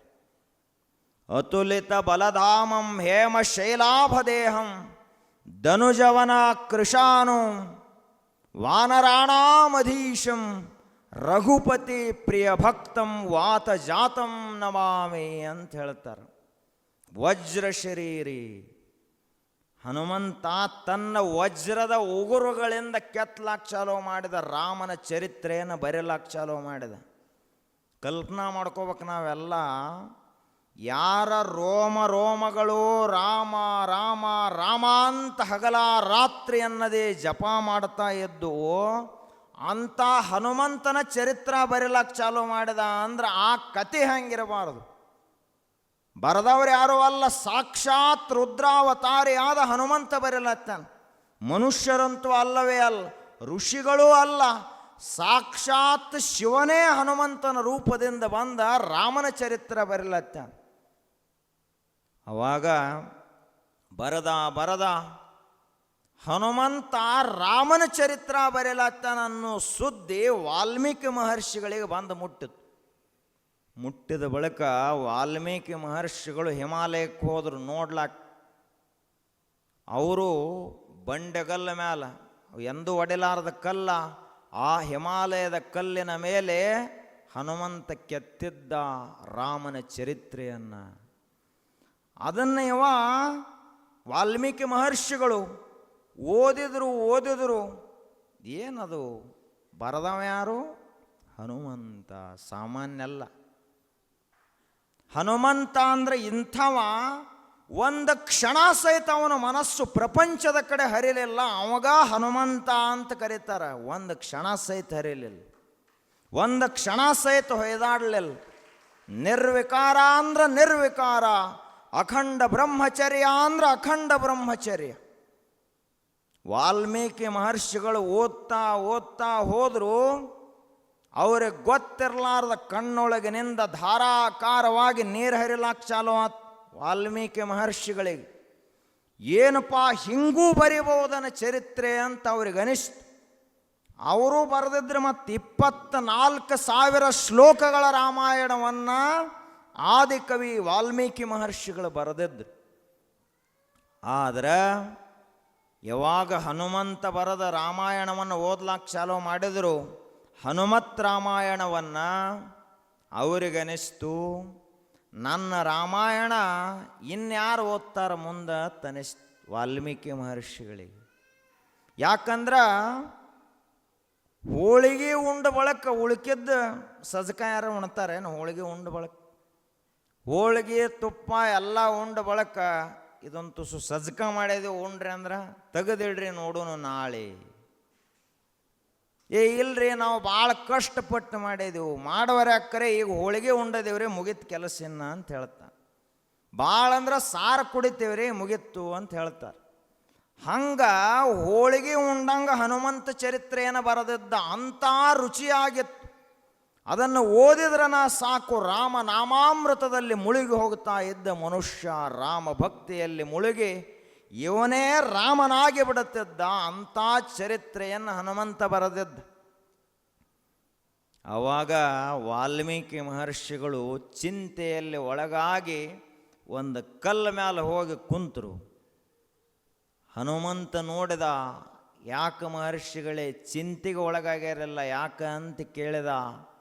ಆಗ ವಾಲ್ಮೀಕಿ ಮಹರ್ಷಿಗಳು ಹೇಳಿದರು, ಹನುಮಂತ ನನ್ನ ಇದ್ದ ಮನಸ್ಸಿನ ಭಾವನಾ ಹೇಳ್ತೀನಿ. ನಿನ್ನ ಚರಿತ್ರ ಓದಿದ ಬಳಿಕ ನಾ ಬರೆದ ರಾಮಾಯಣ ಯಾರು ಓದ್ತಾರೆ ಜಗತ್ನಾಗ ಅಂತ ವಾಲ್ಮೀಕಿ ಮಹರ್ಷಿಗಳು ಹೇಳಿದರು. ಆಗ ಹನುಮಂತಂದ, ನಿಮಗೆ ದುಃಖ ಆಗುವುದಾಯಿತು ಅಂದ್ರೆ ನಾ ಬರೆದಂಥ ರಾಮಾಯಣ ಏನದಲ್ಲ ಅದು ಜಗತ್ನ್ಯಾಗ ಇರುವುದಿಲ್ಲ. ನಿಮಗೆ ದುಃಖ ಆಗೋದಾತಂದ್ರೆ ಈ ರಾಮಾಯಣ ಹಾಕಬೇಕು. ನಾನು ನನ್ನ ಮನಸ್ಸಿನ ಭಕ್ತಿಯನ್ನು ಹೊರಗೆ ಹಾಕುವ ಸಲುವಾಗಿ ಇದನ್ನು ಬರೆದಿದ್ನಿ. ಆ ಕ್ಷಣವೇ ಹನುಮಂತ ಎಲ್ಲ ಬಂಡೆಗಲ್ಲುಗಳನ್ನು ತಗೊಂಡು ಸಮುದ್ರಕ್ಕೆ ಹೋಗಿ ಹಾಕಿಬಿಟ್ಟ. ಅದಕ್ಕೆ ಹನುಮಂತ ಬರೆದ ರಾಮಾಯಣ ನಮಗೆ ಸಿಗುವುದಿಲ್ಲ. ಯಾಕೆ ಸಿಗುವುದಿಲ್ಲ ಅಂದ್ರೆ, ಒಬ್ಬ ಋಷಿಗಳಿಗೆ ದುಃಖ ಆಗ್ತದಂದ್ರೆ ನಾನು ಇನ್ನು ಇದನ್ನು ಇಡಬಾರದು ಅಂತ ಅದನ್ನು ನಾವೆಲ್ಲ ಬಂಡೆಗಲ್ಲುಗಳನ್ನು ಸಮುದ್ರಕ್ಕೆ ಹೋಗಿ ಹಾಕ್ಯದ ಅಂತ ಹೇಳ್ತಾರೆ. ಎಂಥ ತ್ಯಾಗಿ ಅದಾನ ಹನುಮಂತ. ಆ ಬಳಿಕ ಇನ್ನೊಂದು ಸಾರಿ ಹನುಮಂತ ಅಂದ್ರೆ ಮಹಾ ಸಂಗೀತ ಶಾಸ್ತ್ರಜ್ಞ. ಹನುಮಂತನಂಗೆ ಹಾಡ್ಲಾಕೆ ಯಾರಿಗೂ ಬರಂಗಿಲ್ಲ. ದೇವಲೋಕದೊಳಗೆ ಒಂದು ಗಂಧರ್ವ ಸಭಾ ನಡೆದಿತ್ತು, ಗಾಯನ ಸ್ಪರ್ಧಾ ನಡೆದಂಗೆ. ಈಗ ಎಲ್ಲ ಹಾಡ್ತಾರಲ್ಲ ದೊಡ್ಡ ದೊಡ್ಡ ಸಂಗೀತ ಶಾಸ್ತ್ರಜ್ಞರು, ಹಂಗೆ ನಡೆದಿತ್ತು. ಆಗ ನಾರದ ಮಹರ್ಷಿಗಳು ಹಾಡ್ತಿದ್ರು, ಭೃಂಗಿ ಅವರು ಇವರು ದೊಡ್ಡ ದೊಡ್ಡವರೆಲ್ಲ ಹಾಡ್ತಾ ಇದ್ರು. ಹನುಮಂತನು ಅಲ್ಲಿಗೆ ಹೋದ. ಕಣ್ಣು ಮುಚ್ಚಿ ರಾಮನ ಧ್ಯಾನವನ್ನು ಮಾಡಿ ರಾಮನಾಮದ ಸಂಕೀರ್ತನೆಯನ್ನು ಮಾಡಿದರೆ ಇಡೀ ದೇವಲೋಕ ಎಲ್ಲ ಶಾಂತವಾಯಿತು, ಸ್ತಬ್ಧ ಆಯಿತು. ಆ ಸಂಗೀತದೊಳಗೆ ಸಮಾಧಿಸ್ಥಾಗಿಬಿಟ್ರು ಎಲ್ಲ ದೇವತೆಗಳು.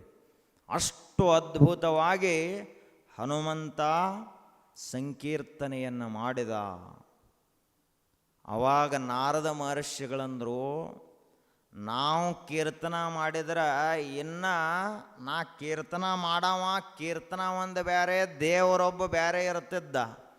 ಆದ್ರೆ ನೀ ಏನಿದನ್ನು ಹಾಡಿದಲ್ಲ ಹನುಮಂತನೇ, ಇಲ್ಲಿ ನೀ ಬೇರೆ ಉಳಿಲಿಲ್ಲ, ಕೀರ್ತನ ಬೇರೆ ಉಳಿಲಿಲ್ಲ, ರಾಮ ಬೇರೆ ಉಳಿಲಿಲ್ಲ. ನೀನೇ ರಾಮ ಆಗಿದ್ದೆ, ರಾಮನೇ ನಿನ್ನೊಳಗೆ ತುಂಬಿದ್ದ, ಏಕೋ ಭಾವದಿಂದ ಹಾಡ್ತಾ ಇದ್ದೆ. ಅದಕ್ಕಾಗಿಡೀ ದೇವತೆಗಳೆಲ್ಲ ಸಂಗೀತದೊಳಗೆ ಮುಳುಗಿ ಹೋದರು. ನೋಡ್ರಿ ಅಂಥವ.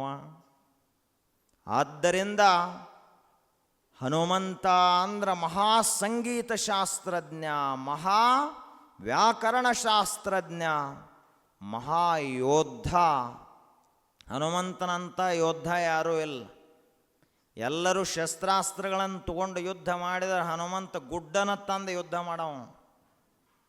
ಅದಕ್ಕೆ ಹನುಮಂತನಲ್ಲಿರುವಂಥ ಶಕ್ತಿ ಇಷ್ಟದ ಅಂತ ಹೇಳಕ್ಕೆ ಬರೋದಿಲ್ಲ. ಆ ಬಳಿಕ ಮಹಾಭಾರತದ ಯುದ್ಧ ಪ್ರಾರಂಭ ಆಯಿತು. ಆದ ತಕ್ಷಣ ಹನುಮಂತ ಧರ್ಮದ ಪಕ್ಷದಲ್ಲಿ ನಿಂತ, ರೊಕ್ಕಿದ್ದ ಪಕ್ಷದಲ್ಲಿ ಅಲ್ಲ, ಅಧಿಕಾರ ಇದ್ದ ಪಕ್ಷದಲ್ಲಿ ಅಲ್ಲ, ಭಾಳ ಜನ ಇದ್ದ ಕಡೆ ಅಲ್ಲ. ಭಾಳ ಜನ ಅಂದ್ರೆ ಕೌರವರ ಕಡೆ 11 ಅಕ್ಷೋಹಿಣಿ ಸೈನ್ಯ ಇತ್ತು, ಆ ಕಡೆ ನಿಂದಿರಲಿಲ್ಲ ಹನುಮಂತ. ಎಲ್ಲಿ ನಿಂತ ಅಂದರೆ ಎಲ್ಲಿ ಧರ್ಮ ಇತ್ತು ಅಲ್ಲಿ ನಿಂತ. ಅದು ಎಲ್ಲಿ ನೇರವಾಗಿ ಯುದ್ಧದಲ್ಲಿ ಭಾಗವಹಿಸ್ಲಾಕ ಬರ್ತಿರ್ಲಿಲ್ಲ ಹನುಮಂತನಿಗೆ. ಯಾಕೆ ಅಂದ್ರೆ ಹನುಮಂತ ಒಬ್ಬನ ಯುದ್ಧ ಭೂಮಿಯಲ್ಲಿ ನಿಂತರೆ ಇಡೀ ಯುದ್ಧ ಕ್ಷಣ ಮಾತ್ರದೊಳಗೆ ಮುಗಿದು ಹೋಗುತ್ತಿತ್ತು. ಹನುಮಂತನಿಗೆ ಎದುರಾಗಿ ಬರಾವ ಯಾರು? ಅಂತ ರಾವಣನಂತ ರಾವಣ ಇಡೀ ಲಂಕಾನ ಸುಟ್ಟು ಬಂದಿದ್ದ ತ್ರೇತಾಯುಗದೊಳಗೆ. ಇದಾದರೂ ದ್ವಾಪರ ಯುಗ. ಹಿಂಗ್ಯಾಕೆ ಹೇಳ್ತಾರ? ಯುಗದಿಂದ ಯುಗಕ್ಕೆ, ಶತಮಾನದಿಂದ ಶತಮಾನಕ್ಕೆ ಮನುಷ್ಯನ ಶಕ್ತಿ ಕಡಿಮೆ ಆಕೋತ ಬರ್ತದೆ. ಅಂಥದ್ರಲ್ಲಿ ಹನುಮಂತ ಅಂದ್ರೆ ದೇವರ ಅವತಾರದಾನಂದ ಬಳಕ ಅವನ ಶಕ್ತಿ ಕಡಿಮೆ ಆಗುವುದಲ್ಲ, ಅವನಿಗೆ ಎದುರಾಗಿ ನಿಂದ್ರಾವರರು ಯಾರದಾರ ಜಗತ್ತಿನೊಳಗೆ. ಅದಕ್ಕೆ ಹನುಮಂತ ಕೃಷ್ಣ ಪರಮಾತ್ಮನ ರಥ, ಅರ್ಜುನ ಅದರಲ್ಲಿ ಕುಂತಿದ್ದ, ಸಾರಥಿಯಾಗಿ ಕೃಷ್ಣ ಇದ್ದ. ಆ ರಥದ ಧ್ವಜ ಏನಿತ್ತು ಪತಾಕೆ, ಆ ಭಗವದ್ಧ್ವಜವನ್ನು ಹಿಡ್ಕೊಂಡು ಯಾರು ಕುಂತಿದ್ದ ಅಂದ್ರೆ ಹನುಮಂತ ಕೂತಿದ್ದ ಅಂತ ಹೇಳ್ತಾರೆ. ಅದಕ್ಕೆ ಭೀಷ್ಮ ಬಾಣ ಪ್ರಯೋಗ ಮಾಡಿದರು, ಅರ್ಜುನರ ರಥ ಹಿಂದೆ ಸರಿಯಲಿಲ್ಲ. ಕರ್ಣ ಬಾಣ ಪ್ರಯೋಗ ಮಾಡಿದರು, ಭಾಳ ಹಿಂದೆ ಸರಿಯಲಿಲ್ಲ. ಅದೇ ರೀತಿಯಾಗಿ ಅಶ್ವತ್ಥಾಮ ಬಾಣ ಪ್ರಯೋಗ ಮಾಡಿದರು, ಭಾಳ ಹಿಂದೆ ಸರಿಯಲಿಲ್ಲ. ದ್ರೋಣಾಚಾರ್ಯರು ಮಹಾ ದಿವ್ಯಾಸ್ತ್ರಗಳನ್ನು ಬಿಟ್ಟರು ಕೂಡ ರಥ ಹಿಂದೆ ಸರಿಲಿಲ್ಲ. ಯಾಕೆ ಅಂದ್ರೆ ಅಷ್ಟ ಸಿದ್ಧಿನವ ನಿಧಿಕೆ ದಾತ, ಅಸಬರ ದೀನ ಜಾನಕಿ ಮಾತಾ. ಯಾವನು ಅಣಿಮಾ ಲಗಿಮಾ ಮಹಿಮಾ ಪ್ರಾಪ್ತಿ ಪ್ರಾಕಾಮ್ಯ ವಶತ್ವ ಈಶತ್ವಾದಿ ಅಷ್ಟ ಮಹಾಸಿದ್ಧಿಗಳ ಒಡೆಯನು ಅಂತ ಹನುಮಂತ ರಥದ ಮೇಲೆ ಕೂತ ಬಳಕ ಆ ರಥ ಹೆಂಗೆ ಹಿಂದೆ ಸರಿಸ್ಲಾಕ ಬರ್ತದೆ. ಅದಕ್ಕೆ ಪಾಂಡವರು ಕುರುಕ್ಷೇತ್ರದ ಯುದ್ಧದಲ್ಲಿ ಗೆಲ್ಲಲಿಕ್ಕೆ ಅತ್ಯಂತ ಪ್ರಮುಖ ಕಾರಣ ಅಂದ್ರೆ ಅವರ ಧ್ವಜ ಹಿಡ್ದವ ಯಾರು ಅಂದ್ರೆ ಹನುಮಂತ ಹಿಡ್ದಿದ್ದ ಅಂತ ಇವರು ಗೆದ್ದರು. ಅದೇ ರೀತಿಯಾಗಿ ಹನುಮಂತ ಅದ್ವಿತೀಯ ಕಾರ್ಯಗಳನ್ನು ಮಾಡಿದ, ರಾಮಭಕ್ತಿಯಲ್ಲೇ ಮುಳುಗಿದ. ನಾವೆಲ್ಲ ಹನುಮಂತನಿಂದ ಏನು ಕಲಿಬೇಕು ಅಂದ್ರೆ ಭಕ್ತಿ ಹೆಂಗೆ ಮಾಡೋದು ಅಂತ ಕಲಿಯೋದು. ಭಕ್ತಿ ಅಂದರೆ ಬೇಡೋದಲ್ಲ, ನಿಷ್ಕಾಮ ಪ್ರೇಮ. ಅಷ್ಟೇ ಅಲ್ಲದೆ ಹನುಮಂತನಲ್ಲಿ ನಿರಹಂಕಾರತ್ವವನ್ನು ನಾವು ನೋಡುತ್ತೇವೆ. ಎಷ್ಟು ಶಕ್ತಿ ಇದ್ರೂ ಹನುಮಂತ ಏನೂ ಇರಲಾರದವರಂಗಿರ್ತಾನೆ. ಅದಕ್ಕೆ ಎಲ್ಲಿ ರಾಮನ ಕಥೆ ನಡೀತೈತಲ್ಲ ಅಲ್ಲಿ ಹನುಮಂತ ಬಂದಿರ್ತಾನ ಅಂತ ನಂಬಿಕೆ ನಮ್ಮದು. ಯತ್ರ ಯತ್ರ ರಘುನಾಥ ಕೀರ್ತನಂ ತತ್ರ ತತ್ರ ಕೃತಮಸ್ತಕಾಂಜಲಿಂ ಬಾಷ್ಪವಾರಿ ಪರಿಪೂರ್ಣಲೋಚನಂ ಮಾರುತಿಂ ನಮತ ರಾಕ್ಷಸಾಂತಕಂ. ಈಗ ಒಂದು ನಿಯಮ ಅದ, ಯಾರು ಶಾಸ್ತ್ರವನ್ನು ಕೇಳಬೇಕಂತಾರ, ಯಾರು ಧರ್ಮವನ್ನು ತಿಳ್ಕೊಬೇಕಂತಾರ, ಅವರು ತಮಗೆ ತಿಳಿದಾಗ ಬರೋದಲ್ಲ, ಮೊದಲ ಬರಬೇಕು. ಅದು ನಿಯಮ. ಯಾವಾಗ ಬರಬೇಕು? ಯಾವಾಗ ಅಧ್ಯಾತ್ಮದ ಚಿಂತನೆ ಚಾಲು ಆಗ್ತೈತ್ಲ ಅದಕ್ಕಿಂತ ಮೊದಲ ಬರಬೇಕು. ಹನುಮಂತ ರಾಮಕಥೆ ಪ್ರಾರಂಭ ಆಗುವುದಕ್ಕಿಂತ ಮೊದಲೇ ಬಂದು ಕುಂತಿರ್ತಾನ ಅಂತ ಹೇಳ್ತಾರೆ. ಹೋಗ್ತಾನೆ ಯಾವಾಗ?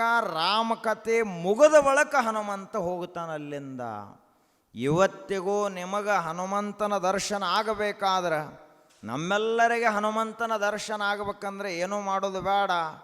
ಶ್ರೀರಾಮ್ ಜಯ ರಾಮ್ ಜಯ ಜಯ ರಾಮ್ ಅನ್ನುವಂಥ ಮಂತ್ರವನ್ನು ಅಂದು ರಾಮಕಥೆಯನ್ನು ಪ್ರಾರಂಭ ಮಾಡಿದ್ರೆ ಅಲ್ಲಿ ಯಾವುದೋ ರೂಪದಿಂದ ಹನುಮಂತ ಬಂದು ಕೂತು ಕೇಳ್ತಾನ ಅಂತ ನಮ್ಮ ಅಧ್ಯಾತ್ಮ ಶಾಸ್ತ್ರ ಹೇಳ್ತದೆ. ಇಂಥವ ಹನುಮಂತ ಅವೇನು ಸಣ್ಣವಲ್ಲ, ಆದ್ರೆ ಅಲ್ಲಿ ಕಥೆ ಕೇಳಕ್ಕೆ ಮೊದಲು ಅವನೇ ಬಂದು ಕೂಡಿರ್ತಾನ. ಈ ನಂಬಿಕೆ ಅದ. ಆದ್ದರಿಂದ ಅಂಥ ಅಜೇಯನಾದಂಥ ಅಮಿತ ಪರಾಕ್ರಮಿಯಾದ ಅದ್ವಿತೀಯ ಶಕ್ತಿಮಂತನಾದಂಥ ಹನುಮಂತ, ನಾವು ಅವನನ್ನೆಲ್ಲರೂ ಭಕ್ತಿಯನ್ನು ಮಾಡಬೇಕು, ಅವನಿಂದ ಕಲಿಬೇಕು. ಸೇವಾ ಹೆಂಗೆ ಮಾಡಬೇಕು ಅಂತ ಹನುಮಂತನನ್ನು ನೋಡಿ ಕಲಿಬೇಕು. ಭಕ್ತಿ ಹೆಂಗೆ ಮಾಡ್ಬೇಕಂತ ಹನುಮಂತನನ್ನು ನೋಡಿ ಕಲಿಬೇಕು. ಮತ್ತಿನ್ನೊಂದು, ಯಾರ್ಯಾರಿಗೆ ಶನಿ ಕಾಟ ಇರ್ತೈತ್ಲ ಅವರು ಹನುಮಂತ ಗುಡಿಗೆ ಹೋಗೋದು ಶನಿವಾರಟ್ಟು ಹನುಮಪ್ಪ ಹೋಗಿ ಬಂದ್ರೆ ಸಾಕು, ವರ ಅದ ಅದು. ಈಗ 7.5 ಶನಿ 7.5 ವರ್ಷ ಒಮ್ಮೆ ಬಂದ ಅಂದ್ರೆ ಶನಿ, ಅವನಿಗೆ ಶನೈಶ್ಚರ ಅಂತ ಕರೀತಾರೆ. ಶನೈಹಿ ಚರ, ಸಾವಕಾಶ ಹೋಗವ ಯಾರು? ಶನಿ. ಎಲ್ಲ ಗ್ರಹಗಳು ಭಾಳ ಬೇಗನೆ ಹೋಗ್ತಾವೆ ನಮ್ಮ ಕುಂಡಲಿ ಒಳಗಿಂದ, ಅಂದ್ರೆ ನಮ್ಮ ಜ್ಯೋತಿಷ್ಯದ ಪ್ರಕಾರ. ಆದರೆ ಶನಿ ಬೇಗನೆ ಹೋಗಂಗಿಲ್ಲ. ನಾವು 7.5 ವರ್ಷ ಇರ್ತಾನೆ ಬಂದ ಅಂದ್ರೆ. ಅದಕ್ಕೆ ಶನಿ ಪ್ರವೇಶ ಮಾಡಿದ ಅಂದ್ರೆ ದಿಕ್ಕು ತಪ್ಪಿ ಹೋಗೈತಿ ಮನುಷ್ಯರದು. ದೇವತೆಗಳದ ತಪ್ಪಿ ಹೋಗೈತಿ, ನಮ್ಮದೇನು. ಶನಿ ಬಂದ ಅಂದ್ರೆ ತಿಳ್ಕೊಬೇಕು, ಮುಖದ ಮೇಲೆ ಬಂಗದು ಹತ್ತಂದ್ರೆ ಶನಿ ಪ್ರವೇಶ ಆಗ್ಯಾನ ಅಂತ ತಿಳ್ಕೊಳ್ಳೋದು. ಮನ್ಯಾಗ ಜಗಳದು ಭಾಳ ನಡೆದು ಅಂದರೆ ಶನಿ ಪ್ರವೇಶ ಆಗ್ಯದ. ಅದಕ್ಕೆ ಹನುಮಂತನ ಇವಂಗೂ ಇದರ ಪ್ರಕಾರ ಬಂದವ ಶನಿ. ಕುಂಡಲಿ ಪ್ರಕಾರ, ಜ್ಯೋತಿಷ್ಯದ ಪ್ರಕಾರ ಶನಿ ಬಂದ ಬಳಿಕ ಹನುಮಂತ ಒಂದು ದೊಡ್ಡ ಬಂಡೆಗಲ್ಲ ಬಾಲದ ಮೇಲೆ ಸುತ್ತ ತಲೆ ಮೇಲೆ ಇಟ್ಟುಕೊಂಡ. ರಾಮ ರಾಮ ಜಪ ಮಾಡ್ಕೋತ ಕೂತ. ಇನ್ನು ಈ ಬಂಡೆಗಲ್ಲ ಹೊತ್ತುಕೊಂಡು 7.5 ವರ್ಷ ಹಂಗೆ ಇವನೊಳಗೆ ಇರಲಿ ಅಂತ ಶನಿ ಹೊರಗೆ ಹೋಗಿಬಿಟ್ಟು ಅವತ್ತ ಹೇಳಿದ, ಇನ್ನು ಮುಂದೆ ಯಾರು ನಿನ್ನ ಸ್ಮರಣ ಮಾಡ್ತಾರಲ್ಲ ಅವರ ಜಾತಕದಲ್ಲಿ ನಾ ಪ್ರವೇಶ ಮಾಡುವುದಿಲ್ಲ, ನನ್ನ ಪ್ರಭಾವ ತೋರಿಸುವುದಿಲ್ಲ ಅಂತ ಅವತ್ತ ಹೇಳಿದ ಶನಿ. ಅದಕ್ಕೆ ಶನಿವಾರ ಯಾರದು? ಹನುಮಂತನ ವಾರ. ಭಕ್ತಿಯನ್ನು ಮಾಡಬೇಕು. ಮತ್ತಿನ್ನೊಂದು, ಹನುಮಪ್ಪಗೇನ ಎಕ್ಕೆ ಹೂವು, ಉಪ್ಪ, ಎಣ್ಣೆ ಇದ್ರೆ ತೊಗೊಂಡು ಬರ್ರಿ, ಬೇಕಾರೆ ಬಿಟ್ಟು ಬರ್ರಿ, ಉಪ್ಪರೇ ತೊಗೊಂಡು ಬರ್ರಿ. ಯಾಕೆ ಹಿಂಗೆ ಮಾಡಿದರು? ಎಕ್ಕೆ ಹೂವೇನು ಹಚ್ಚಬೇಕಾಗಿಲ್ಲ, ಸುಮ್ಮ ಬೆಳೆದಿರ್ತಾವ, ಹರ್ಕೊಂಬರೋದು ಅಟ್ಟ ಐತಿ. ಉಪ್ಪಿರ್ಲಾರ್ದ ಮನೆನ ಇಲ್ಲ ಜಗತ್ತಿನಾಗ, ಎಲ್ಲರ ಮನ್ಯಾಗ ಉಪ್ಪು ಐತಿ. ಒಂದು ಸ್ವಲ್ಪ ನಿಮಗೆ ಎಷ್ಟು ಸಾಧ್ಯ ಆಗುತ್ತೆ ಅತಿ ಕಡು ಬಡವ ಸಹಿತ ನನ್ನ ಭಕ್ತಿಯನ್ನು ಮಾಡಬೇಕು ಅಂತ ಹನುಮಂತ ಉಪ್ಪು ತಂದು ಹಾಕ್ರಿ, ಒಂದು ತುಸಿ ಅಕ್ಕಿ ಹೂ ತಗೊಂಬರಿ ಅಂತ ಹೇಳಿದ. ಆದ್ದರಿಂದ ಅಂಥ ರುದ್ರಾಂಶ ಸಂಭೂತನಾದಂಥ ಹನುಮಂತನ ಭಕ್ತಿಯನ್ನು ನಾವೆಲ್ಲರೂ ಮಾಡೋಣ. ಯಾಕೆ ಅಂದರೆ ಹಿಂದೂಸ್ತಾನದಲ್ಲಿ, ಇಡೀ ಜಗತ್ತಿನಲ್ಲಿ ಎಲ್ಲಿ ಹೋದ್ರೂ ಹನುಮಂತನ ಗುಡಿಗಳದಾವ, ಹನುಮಂತನ ಮಂದಿರಗಳದಾವ, ಹನುಮಂತನ ಪೂಜೆ ಅರ್ಚನೆ ನಡೀತದ. ನಾವೆಲ್ಲರೂ ಶ್ರೀರಾಮನ ಭಕ್ತರಾಗಿ, ಹನುಮದ್ ಭಕ್ತರಾಗಿ ಪರಮಾತ್ಮನ ಕೃಪೆಯನ್ನು ಪಡೆಯೋಣ ಅಂಥೇಳಿ ಇವತ್ತಿನ ಸತ್ಸಂಗಕ್ಕೆ ಮಂಗಲ.